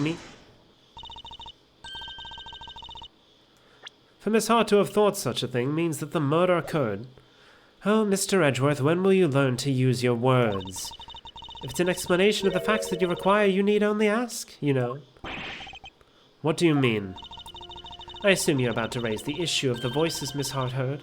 Voices that may be unrelated. Objection! Unrelated? You can do better than that. Was one of the voices Miss Hart heard really even Miss Ringer's? You kidding me, right? Them folks was talking crime-related turkey on my name. Or my name ain't Lotta danged Hart. Ah, but did you hear them clearly? Well, can't rightly say for sure, but I can't rightly say nothing and you know it. They was using voice changers, I done told y'all that. Precisely. Miss Hart heard voices, but those voices were disguised. This is not the point I was trying to make. But okay. Which means we cannot even be certain that whatever she did over here had anything to do with the murder. Objection! Is now when we're gonna point out the blood? Huh. You don't need to yell objection in order to sigh at me, Mr. Edgeworth. It seems I overestimated you, Judge Cavell. Nonsense. Verity's the best of us, my boy. The very best. And yet she believes what Miss Hart might have heard had nothing. And she believes what Miss Hart heard might not have anything to do with the murder, even supposing that it's the case. It doesn't prove that the murder didn't happen in the storeroom.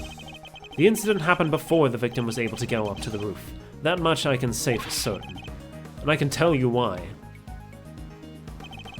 This proves that the incident happened before the victim went up to the roof. The fucking blood on the hand. We initially thought that the person in the red raincoat was the culprit. Yes, because Miss Hart said as much. Indeed, she told us about the blood she saw on this person's hand. And I doubt many people would have thought differently given her testimony. Ergo, if this person is the killer, then the blood we see, would be from when they attacked the victim. But knowing what we know now, that this person is in fact the victim, it recontextualizes everything. The presence of the blood still shows that the picture was taken after the attack, but now it tells us something very important about the victim too. This picture tells us that the victim survived the attack. There's no doubt in my mind that the victim was attacked in the storeroom, but here we have photographic evidence of her standing upright and alive, albeit with a bloody hand. This can only mean that Miss Ringer survived the attack. The blood on her hand is from the wounds she sustained. What are you talking about? Who dies from a hand wound? The wound wasn't on her hand, Mr. Winner. I imagine she used her hand to try and staunch a wound. That's right. While it's impossible to tell from this angle, the victim was already mortally wounded here. Oh ho ho! Well, that certainly would change things, wouldn't it? It very much would. Not least by making it absurd to suggest that Kay was the attacker. Her encounter with the victim happened after this picture had been taken. After the victim had already been attacked and was in critical condition. I put it to you that all Kay witnessed was the victim finally succumbing to her wounds. That would have been quite the coincidence. It's a textbook case of wrong place, wrong time, I'd say. You seem to be forgetting a rather important fact, Mr. Edgeworth. Well, that or pretending to not remember it. What fact am I forgetting? I think it's time to wrap things up, don't you, Verity? I'll put the boy out of his misery. Dad, Cavell works for me. Why do you keep giving her orders? That's my job. You really are a total and utter embarrassment. Am not. I hate to break it to you, but you both are. Go to it, Cavell. Put Edgeworth out of his misery. As you wish.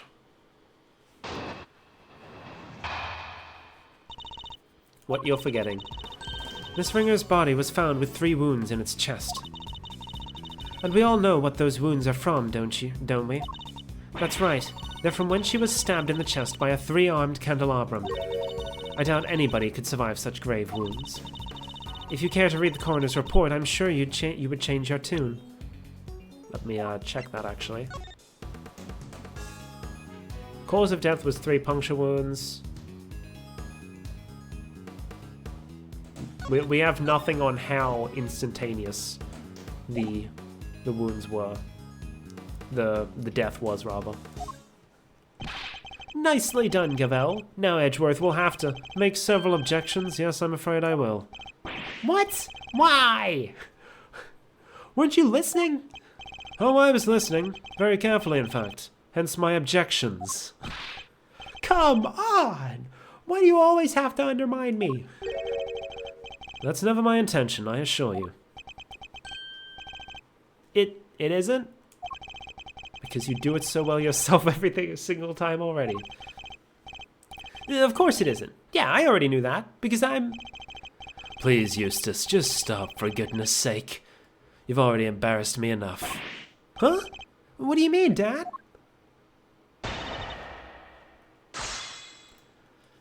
Okay. Let's press, because I'm not entirely sure what we should be presenting right now. 3 wounds. That can't have been pleasant. Yes, which is why we must see that the perpetrator of this cruel act pays for their sins. I... Don't listen to her, okay? She's just trying to scare you. If we could please continue on, Judge Gavel. Very well. As I was saying, there were 3 wounds. We don't know what those wounds are from. I do, but perhaps we should ask Mr. Winner. He does, I'm sure. Don't you, Eustace? Who, me? Oh, you bet I do. I know this case inside and out. Who does he think he's fooling? Eustace, my boy, make an old man happy and at least glance at the coroner's report, would you? Sure, let's see. Yada yada, 3 puncture wounds, blah blah, candle holder. No way, that's what they used? Crazy. Precisely. The wounds were inflicted just as Eustace says. From when she was stabbed in the chest by a 3-armed candelabra. And you're sure the stabs to the chest were the cause of death? There's no doubt about that. None. One of the spikes from the candelabrum even pierced the victim's heart. And unless you mean to call Dr. Hertz's professional opinion into question, we can only treat that as fact. The coroner's opinion, backing up my own winning ones, that's what I'd call a flawless victory. Well, I'm certainly not about to ignore the coroner's findings. Hey, what about my findings? You can't just ignore them. And if the cause of death really was the puncture wounds to the chest from the candelabrum, that would seem to contradict one of the pieces of it would? He's not just ignoring my findings, he's ignoring me! Do something, Gaval! As you wish. At the very least, I will ensure that he can't ignore my own conclusions. Okay, so... what does it contradict? Not that, not that, not that, not that, not that, not that. Oh! Is it... how do I prove it, though?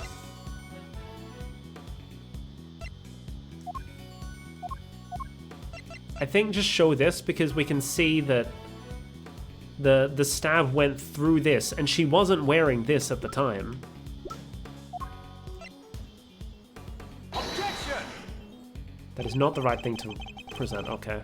Do you mind taking a look at this, Judge Gavel? Am I expected to accept this as evidence? It appears to have no connection to my testimony. Ah! Judge Gavel is a tougher nut to crack than Mr. Winner, but that doesn't mean I should give up. Let me just check.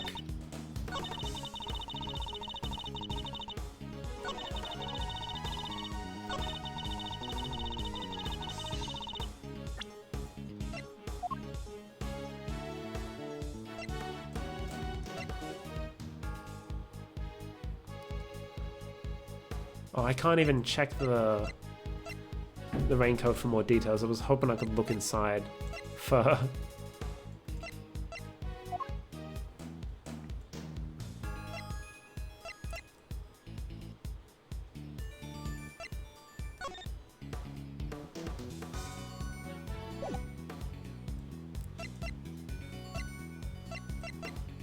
because, like, she was put into this... I thought I was sure.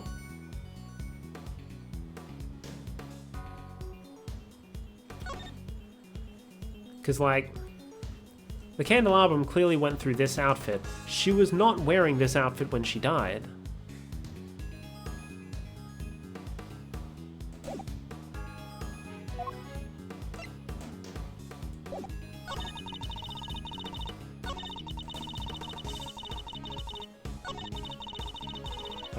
Let's just keep pressing for now. Hold it! But the victim may not necessarily have died instantly. I think we can say that much at least. Perhaps, but she would surely not have lived for longer than a few moments either.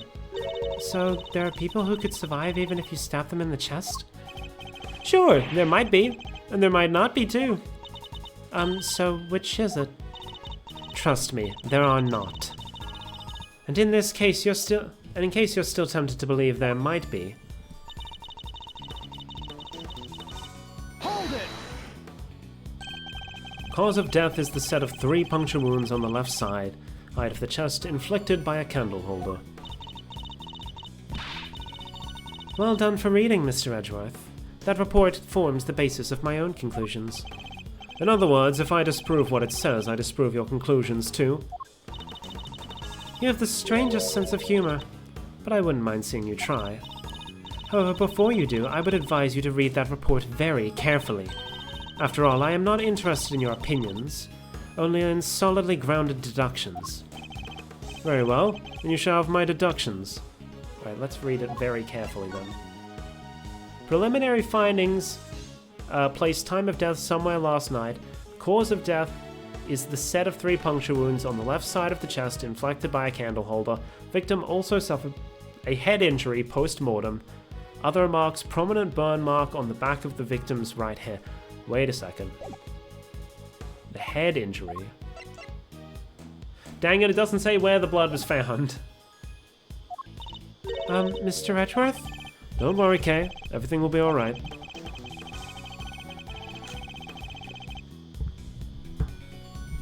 Need to find something that proves that the victim was still alive and breathing immediately after the attack. If I can't, Kay's fate will be sealed.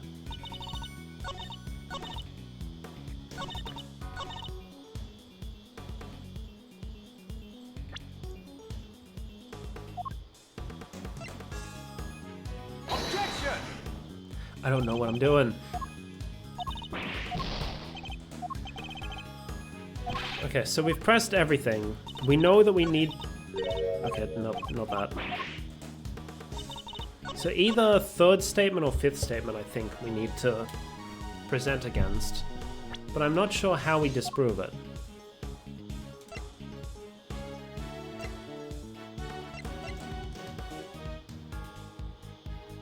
Is it because blood was found on the raincoat?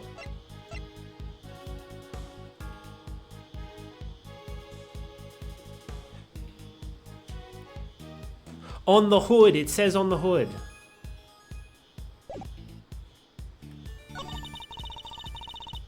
So I think either here or the other one. Objection! No? Okay, no.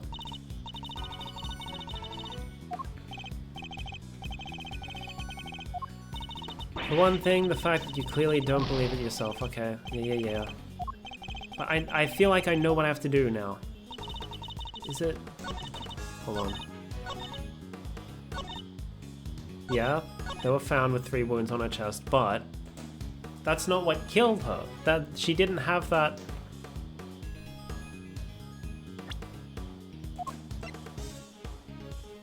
Maybe we do it here. She didn't have those wounds. Objection!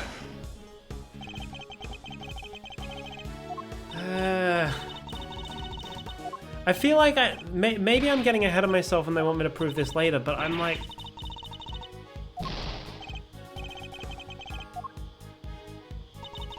I feel like I found it, but I don't know what to present it on.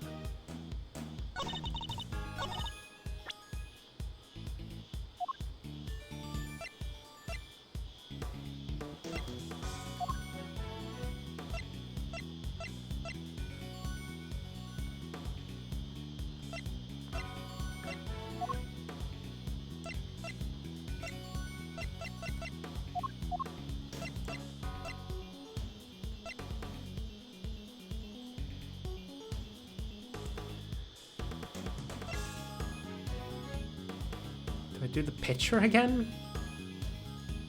Objection! I don't... Okay.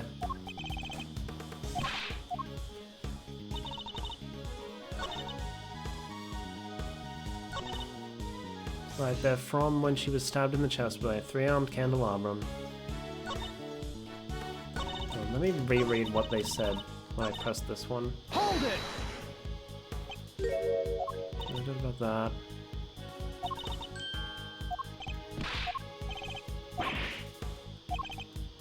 Cause of death really was the puncture wounds from the chest from the candelabrum. That would contradict one of the pieces of evidence.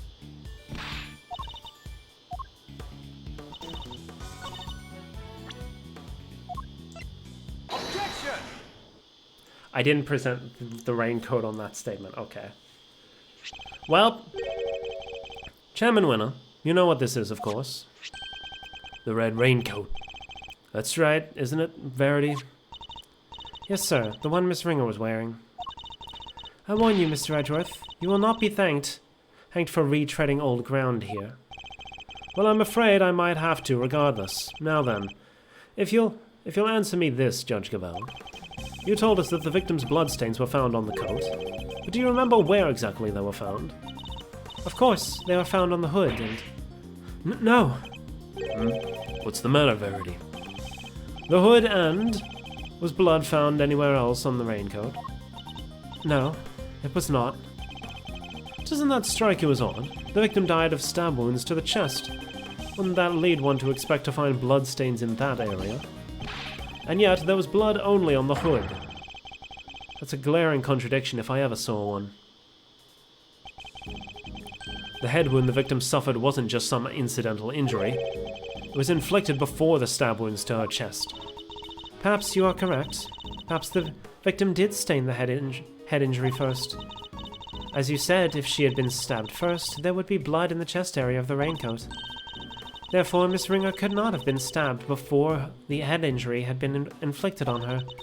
But even if we concede this point, that the head injury came before the chest wound, what difference would it make? How does it change our understanding of the case? It completely contradicts the coroner's report. I'd say it changes things a great deal. In fact, it raises an even more fundamental contradiction. That is quite the bold claim, Mr. Edgeworth. I have to admit, you have me intrigued. Perhaps you could show us this fundamental contradiction with some evidence. With this piece of evidence, which piece of evidence best demonstrates the contradiction? This. This is Dr. Hertz's preliminary findings. Actually, this is a dead body. According to which, the victim suffered a head injury post-mortem. But the order suggested by the bloodstains on the raincoat is exactly the opposite, yes. Bailiff, this court hereby subpoenas Dr. Hilda Hertz to the committee chamber with all haste. All due haste. Until she testifies, this case cannot be brought to a close. Yes, Your Honor, I'll go fetch her at once. Unfortunately, Dr. Hertz is a very busy woman. I doubt she will be able to come immediately. In the meantime, there is another important angle I would like to explore. Frankly, something has been bothering me about the person at the heart of this case. The so-called ringleader. Who exactly are they? Yeah, good point. We never looked into that, huh? Despite having been mentioned repeatedly in this hearing, we still don't know even the most basic facts that might help us uncover their identity. Well, Mr. Edgeworth, do you have any thoughts on the matter? We've seen nothing that might serve as clear evidence of the auctioneer's identity as of yet. But there is someone involved with this case that I can name. I suspect that at the very least they might be able to point us in the right direction. And that's... Chairman Winner, I demand that you testify as to what you know. What? Give me his objection voice. Let me hear it. Are you crazy? Why would you accuse my dad? You would cast doubt on the integrity of the chairman of the committee? Do you understand the implications of such an act? I don't care who or what he is. We're talking about the truth here. About a man who seems dead set on framing Kay at all costs. The mask, the corsage, the ticket stub, and everything else. The items Kay was carrying when she was found. They were deliberately placed on her possession somehow. By Chairman Winner himself. A shocking accusation, and one I find hard to believe. But for the sake of completeness, I must ask. Why would he do such a thing? To cast suspicion on Kay, of course.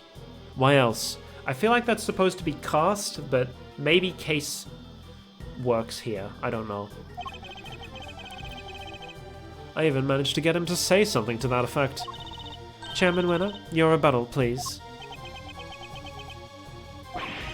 I think the good chairman might be in shock. So what if I did? Did you hear me, dear boy? As I said, so what? I said, so what if I did? You say you got me to admit as much, but where's your proof, With no witnesses to speak of, your word alone is hardly enough to make an accusation like that stick. Or do you mean to tell us you have something more to base your outburst on? He still has the arrogance he showed back at the detention center. And yet... Mr. Edgeworth, I am going to have to ask you to explain yourself. If that's all right, Mr. Chairman. Not at all. I'll be very interested to hear this for myself. I'm intrigued to learn where Miles might have gotten the idea that I'm some sort of criminal. Because you'll never find a more upstanding citizen than myself. A more fine and upstanding citizen than myself. There's a lot of nerve acting all innocent like that. Very well. Let's start at the beginning. The fact that the auction took place right here in this hallowed trial chamber is a point of suspicion. A location that should by rights only be accessible to members of the committee. Yeah, they all have keycards to the room after all. Furthermore, these auctions seem to be held on a somewhat regular basis. And for that to be possible, there could be only one winning explanation. That's right, Mr. Winner. That the auctioneer is a member of the committee. But no! What on earth is wrong now? What do I do, Dad? I played right into his hands! Oh, you did indeed, you what a nitwit. But Miles, my boy, you do realize that you've cast quite a wide net with your explanation. That's true. There are 11 members of the committee altogether. 10, given Miss Ringer's unfortunate passing. 10 potential suspects in all, in total. Well, it certainly isn't me. And I can't be the chair. It can't be the chairman, can it? Whoever it is, speak up right now. Calm down, all of you, please. Please just say objection. I need to know what your voice sounds like. Well, Miles, is that all the proof you've got against me? Huh. You're very quiet all of a sudden. But it's too late to back out now. You've accused a former chief prosecutor and current committee chairman of a crime. Gurk. I would tell you to prepare for the worst.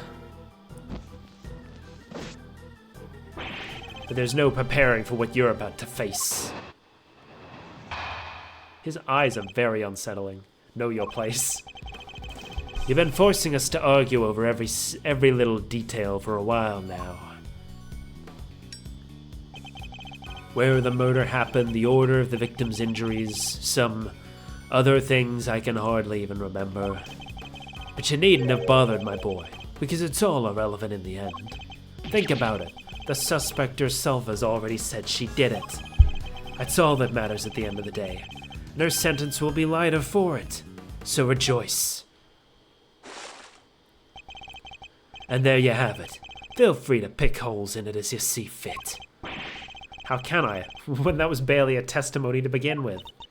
That man, he's a very powerful person, isn't he? It's okay, Mr. Edgeworth. Please just let it go. I did it. I'm the murderer. I even remember doing it.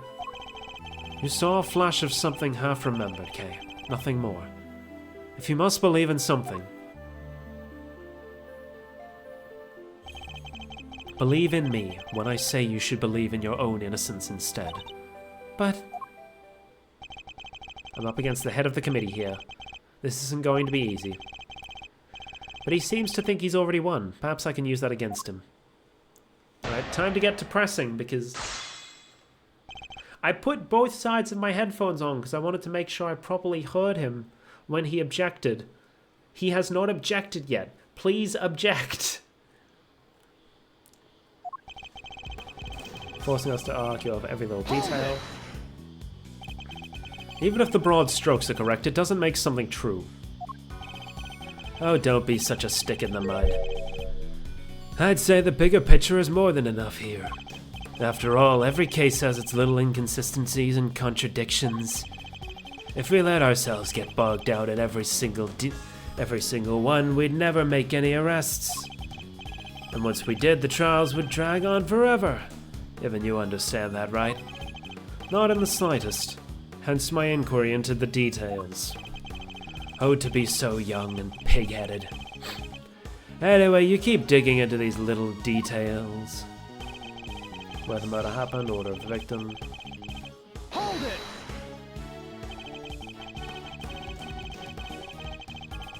I seem to recall the ringleader's identity and the faulty coroner's report being critical points of contention. Yes, I was listening, my boy. But critical is a matter of opinion. How can you possibly suggest that such fundamental issues are not important? Perhaps it is your ability to make sound judgments that should be on trial here today. Oh. Bravo, my young hardhead. Wonderfully cutting stuff. You do like to try, though, don't you? Hold it! There's no way any of what we've discussed today is irrelevant. Not unless you intend to bury the truth. But none of it is relevant, dear boy. The only reason you keep trying to make it relevant is because otherwise you're up a creek without a paddle. Suspect herself has already said she did it. Just because she's confessed to something doesn't make it the truth. Kay is suffering from amnesia, so any statement she makes should be taken with at least a grain of salt. Objection!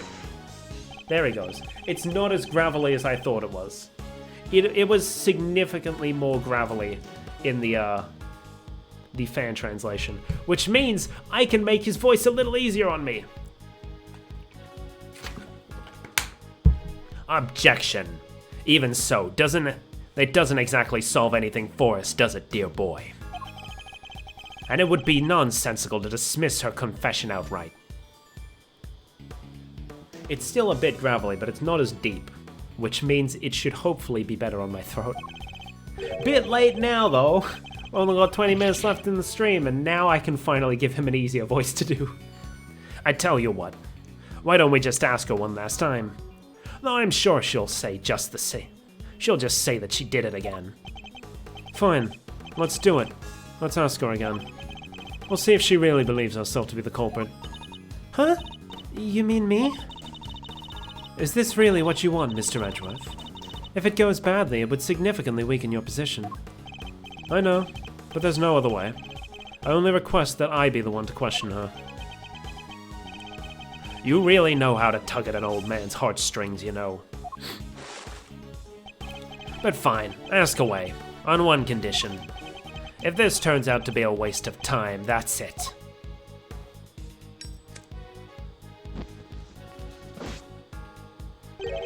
We'll call the proceedings to an end, then and there. Agreed. Call the proceedings to an end? You mean the hearing? Yes, dear boy, that's right. Perhaps you aren't a complete muddlehead after all.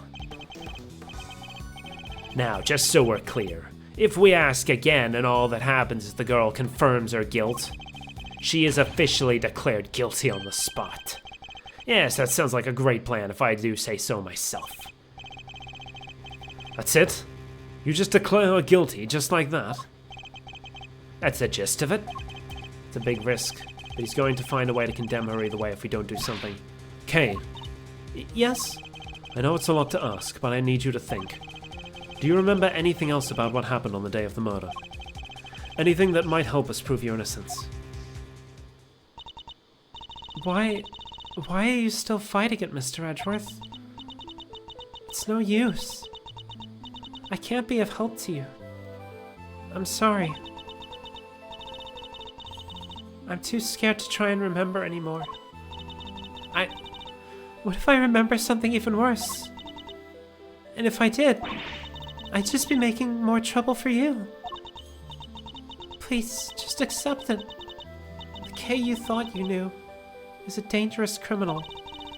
A criminal who let you down and betrayed your trust. Don't worry, Kay. You have nothing to be afraid of. I may not have known you for very long, but I know you well enough. We're playing this music here? And right now, I'd say I know you better than you know yourself. You would never commit a murder. You could never, because this is what you truly are. Take that! You're the great thief Yaragarasu, a noble outlaw who would never stoop so low as to kill.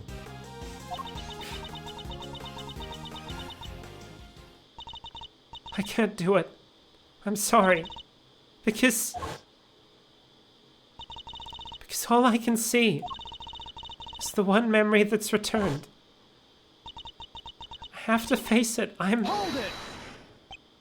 No, the only evidence of your guilt is the confession they forced out of you. As I said earlier, you have to believe that you're better than that. Or you're saying you don't believe a word of what I've been telling you. No, it's not that. You're trying so hard to help me, and you're risking so much for me. It's too much. You have to stop. I'm begging you. Ah, so that's what's going on. Thought it was strange, but now I see. The reason you're allowing yourself to be railroaded into it... Oh, that's the mic cable. The reason you're allowing you to you're allowing yourself to be railroaded into accepting your fate is because of me, isn't it? Which is exactly what the K I know would have done. You're a good person, Mr. Edgeworth. Sorry to burst your bubble, but I'm not. And I don't plan on becoming one anytime soon. Okay, Edgeworth. Because despite all your wishes to the contrary, I'm still trying to help you. So you see, I've merely been servicing my own ego, regardless of what I put you through. Okay, Edgeworth. Now, let's try this again. See the good in yourself, Kay. Remember the noble thief you truly are. That memory of you committing the murder, you need to question it with all you have. That's all I ask. So please, do it for me.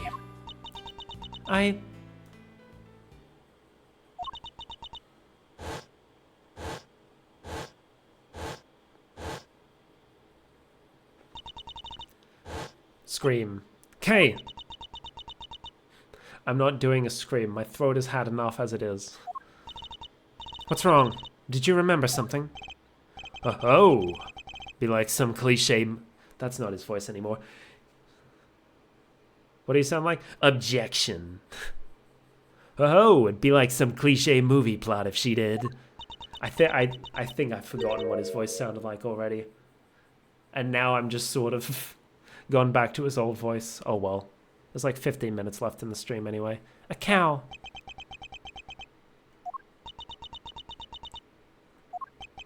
A cow? Mr. Edgeworth, if you could perhaps ask her for a few more details. Well, Kay, what can you tell us about this cow? I remember now. The person in the red raincoat. She had it in her hand. A stuffed cow. I can see it clearly now. Are you sure, Miss Faraday? Are you absolutely certain? Yes, I'm sure. Then this court acknowledges the defendant's latest statement as new testimony. Objection. Okay, like, objection. Have you completely lost your mind, Verity? We can't accept testimony like this.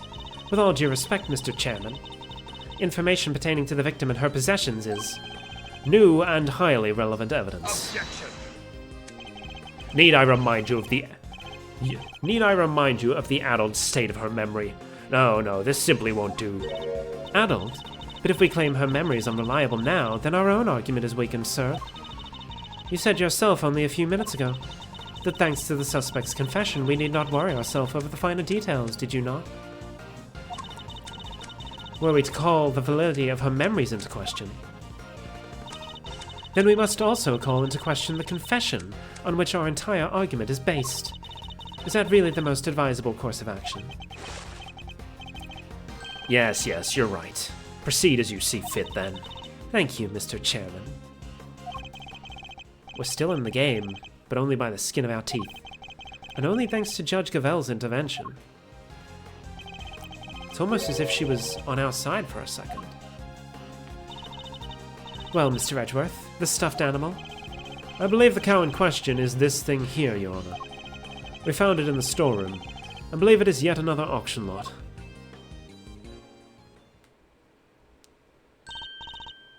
Wait, that's...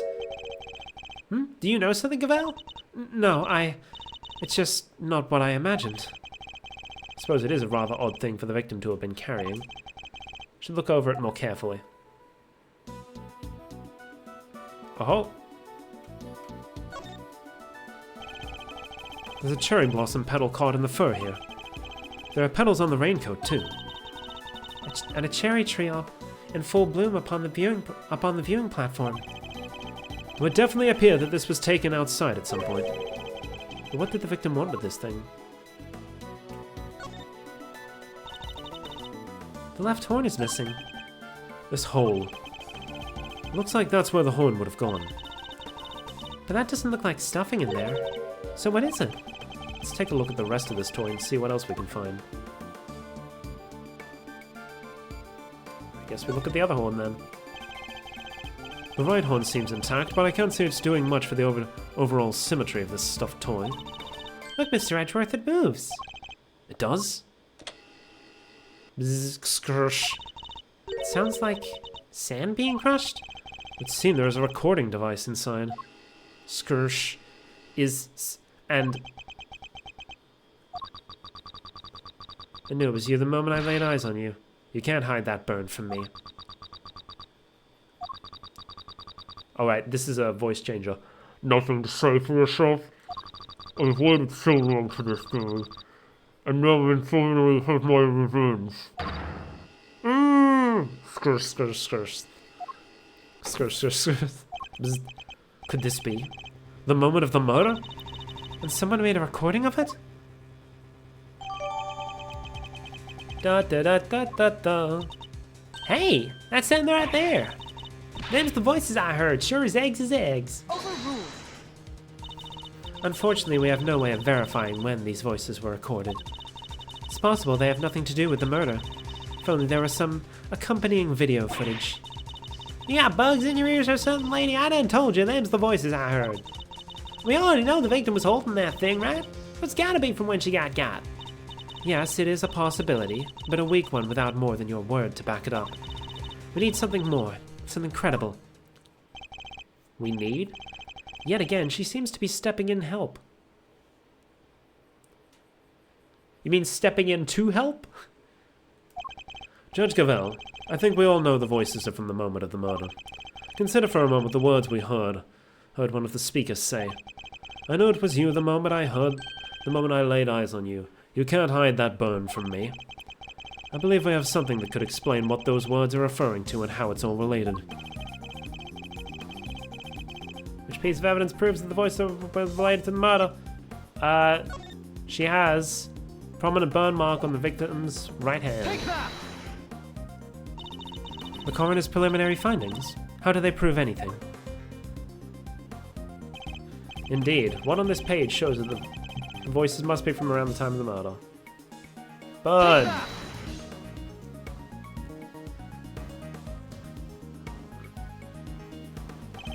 Think again on the words we heard. This part in particular sticks out in my mind. You can't hide that burn from me. The victim's hand had a prominent burn mark on the back of her right hand. And what of it? According to Kay's testimony, the victim was carrying a stuffed cow toy. And a burn mark, an identifying mark unique to the victim, was mentioned on the recording it captured. Huh, it's just coincidence. Stuff like that happens all the time, right? I'm not so sure that it does, especially not in this case. The court accepts that the recording may be from the time of the murder. In which case, one of the two voices must belong to the real culprit. And based on the content of the conversation, it seems likely that it's the one we hear the most. That still doesn't tell us anything about the killer's true identity, or even if they're male or female. Due to the voice changes, correct. Unfortunate, but unavoidable. One thing, however, has become clear. We are now able to say that the voices Miss Hart heard were those of Miss Ringer and her killer. Just like I done told you they was. We can say something else now, too. Then let's hear it. That is, if you don't mind, Mr. Chairman. Do as you wish. According to Miss Hart, just before the murder occurred, 2 people came up to the storeroom from the committee chamber on the elevator. The ringleader and one of the auction attendees. It seems this was the point in which money exchanged hands. The murder happened immediately afterward, and the auction carried on after that, all of which points to one key fact. What does it tell us? The ringleader was the killer! Since the ringleader was the auction's sole auctioneer, then it follows that they cannot be the victim. Hey, Gavel? Not right now, Eustace. There's a good boy. If they weren't the victim, they can only have been the killer. A compelling argument, but hardly conclusive. I'm fully aware of that, Your Honor. I was merely warming up for the main event.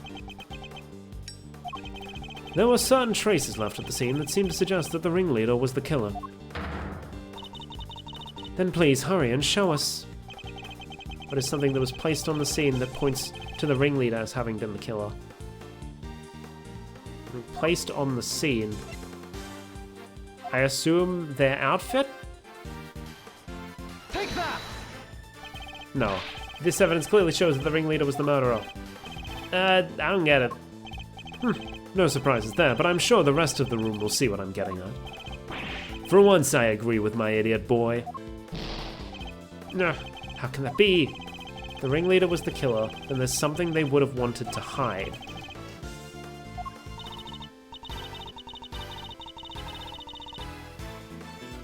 If you wish us to believe your assertion that the ringleader was the killer, we will need to see some evidence to that effect.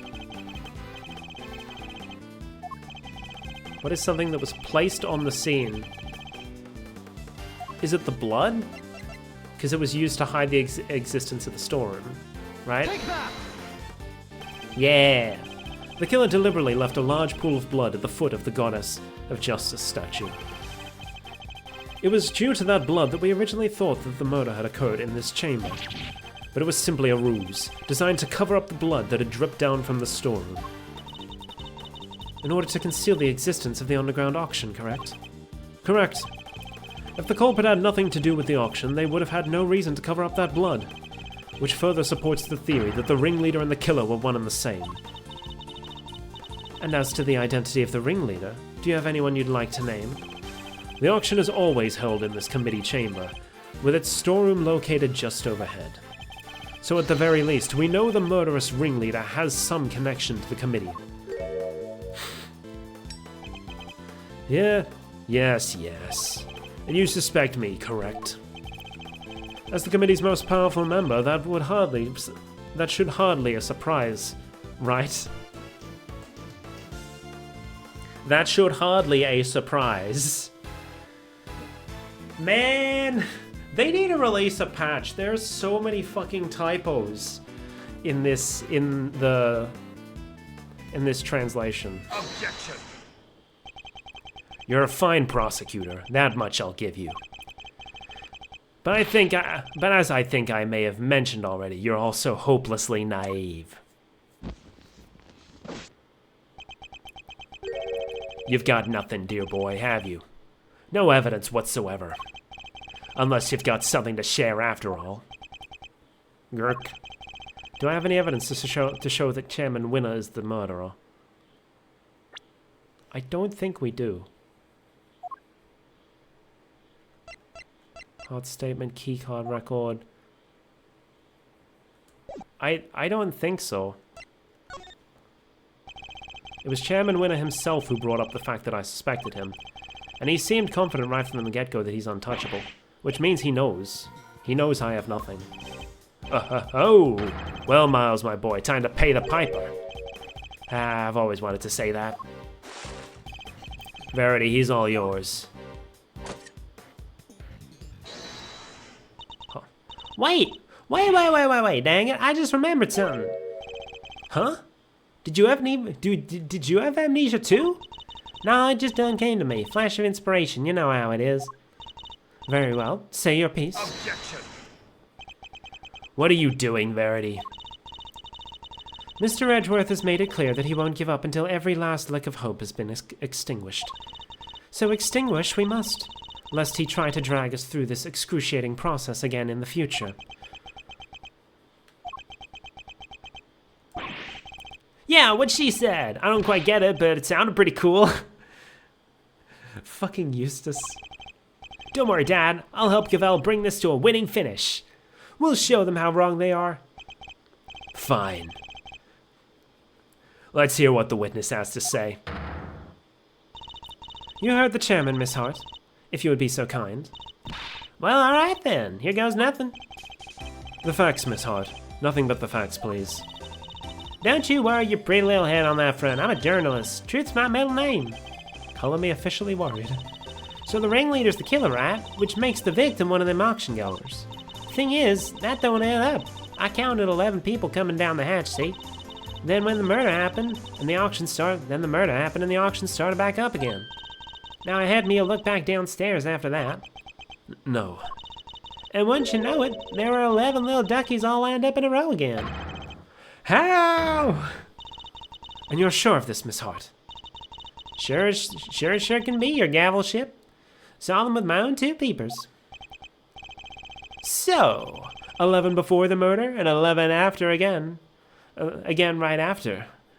Means... Wait, that's a thingy! A contradiction, Eustace. Do try to keep up. Miss Hart, did nothing really change at all? I done told you already, that carried right on again like nothing ever even happened. Oh, except for, it wasn't nothing much, but... What is it? That little old mallet doodad. Can't have yourself an auction without one. Kinda like the one Missy over there's got, but different. The auctioneer's hammer. That's your bunny. Hey, that's not Gavel's hammer. Gavel, rather. That's the judge's gavel. The judge was the criminal all along. I done heard that thing banging and clanging right the way through. Then nothing, just like that. So the noise of the hammer stopped midway through. Could it have something to do with the murder? Ba-ba-dum-bum. Well, there's a gavel. If what Miss Hart is telling us is true, we have something of a problem.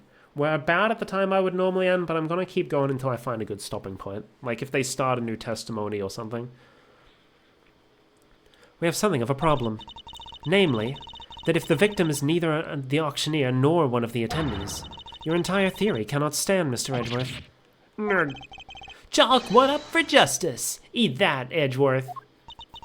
See, Mr. Edgeworth? There really was nothing we could do. No, there must be something we're overlooking. Something we still don't have an explanation for. I just need to think. If I can't, Kay is... All right, kids. Do we finally have all our answers now? If so, then I expect you to make good on. One moment, sir. I worry that it might still be a little early to pass judgment. After all, we have one more matter yet to resolve. And until we do, we cannot claim complete and total victory over Mr. Edgeworth. Is that not so, Mr. Edgeworth? Frankly, I expected you to have raised your voice by now. A loud hold it, perhaps. Oh, Yes, of course. Once again, she has rescued us from the jaws of defeat. very well. Let's get this over with, shall we? What is this one matter that still remains? Why the contradiction in the coroner's report, sir? That's... I'm back with the witness, Your Honor. That seems like a good place to end. Which is perfect because it's exactly 12. It's time for me to have lunch. Save twice just to make sure.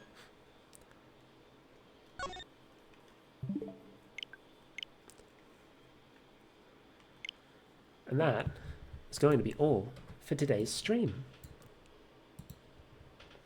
I'm back. Thank you all for watching. That was fun. We didn't get to finish the case. We'll finish it in the next stream. However, my next stream, because I'm now back at work, will be next Saturday. No streams during the week anymore. However, it will not be Ace Attorney. Well, technically it will, but it won't be me playing Ace Attorney. Instead, we are finally having the second episode of Clueless Quiz Time. I will make the post about it later today because I still need to draw a little thing for the thumbnail. Yeah, we're gonna have another quiz based around Ace Attorney. The next one after this won't be based on Ace Attorney. I'll base it on something else so that we have a bit more variety. But yes, next Saturday at a little earlier than I normally start, we will be doing Clueless Quiz Time. Yay! I'm excited. I'm also very nervous. But then I guess Sunday we'll probably get back to Ace Attorney. Or we'll finish off Demon Hunter. We could do that too. Depends on how I'm feeling at the time. Anyway. Yep, desktop audio is muted. Let's have a look at who's online. Oh, hello. Is Rai close to ending? He might be. Rai is ending, okay. Okay, no Rai then. Let's just raid Miko then. Can't raid Rai if he's about to end. I hope Rai was not raiding me. If so, that would be really awkward. We're gonna raid Miko.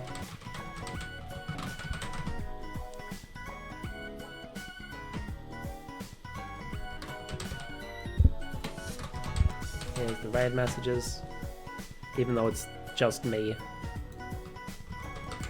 Miko is currently playing Path of Exile 2 alongside Lef, who may or may not be one of the contestants for the quiz show. But yes, that's gonna be all from me. I apologize for not streaming as much as I thought I would over the break. I had a lot of sleep to catch up on. I kind of completely crashed towards the end of last year, and I needed some time to recover. But that's gonna be all from me. So thanks for watching. Otsukame, bye bye, and scene.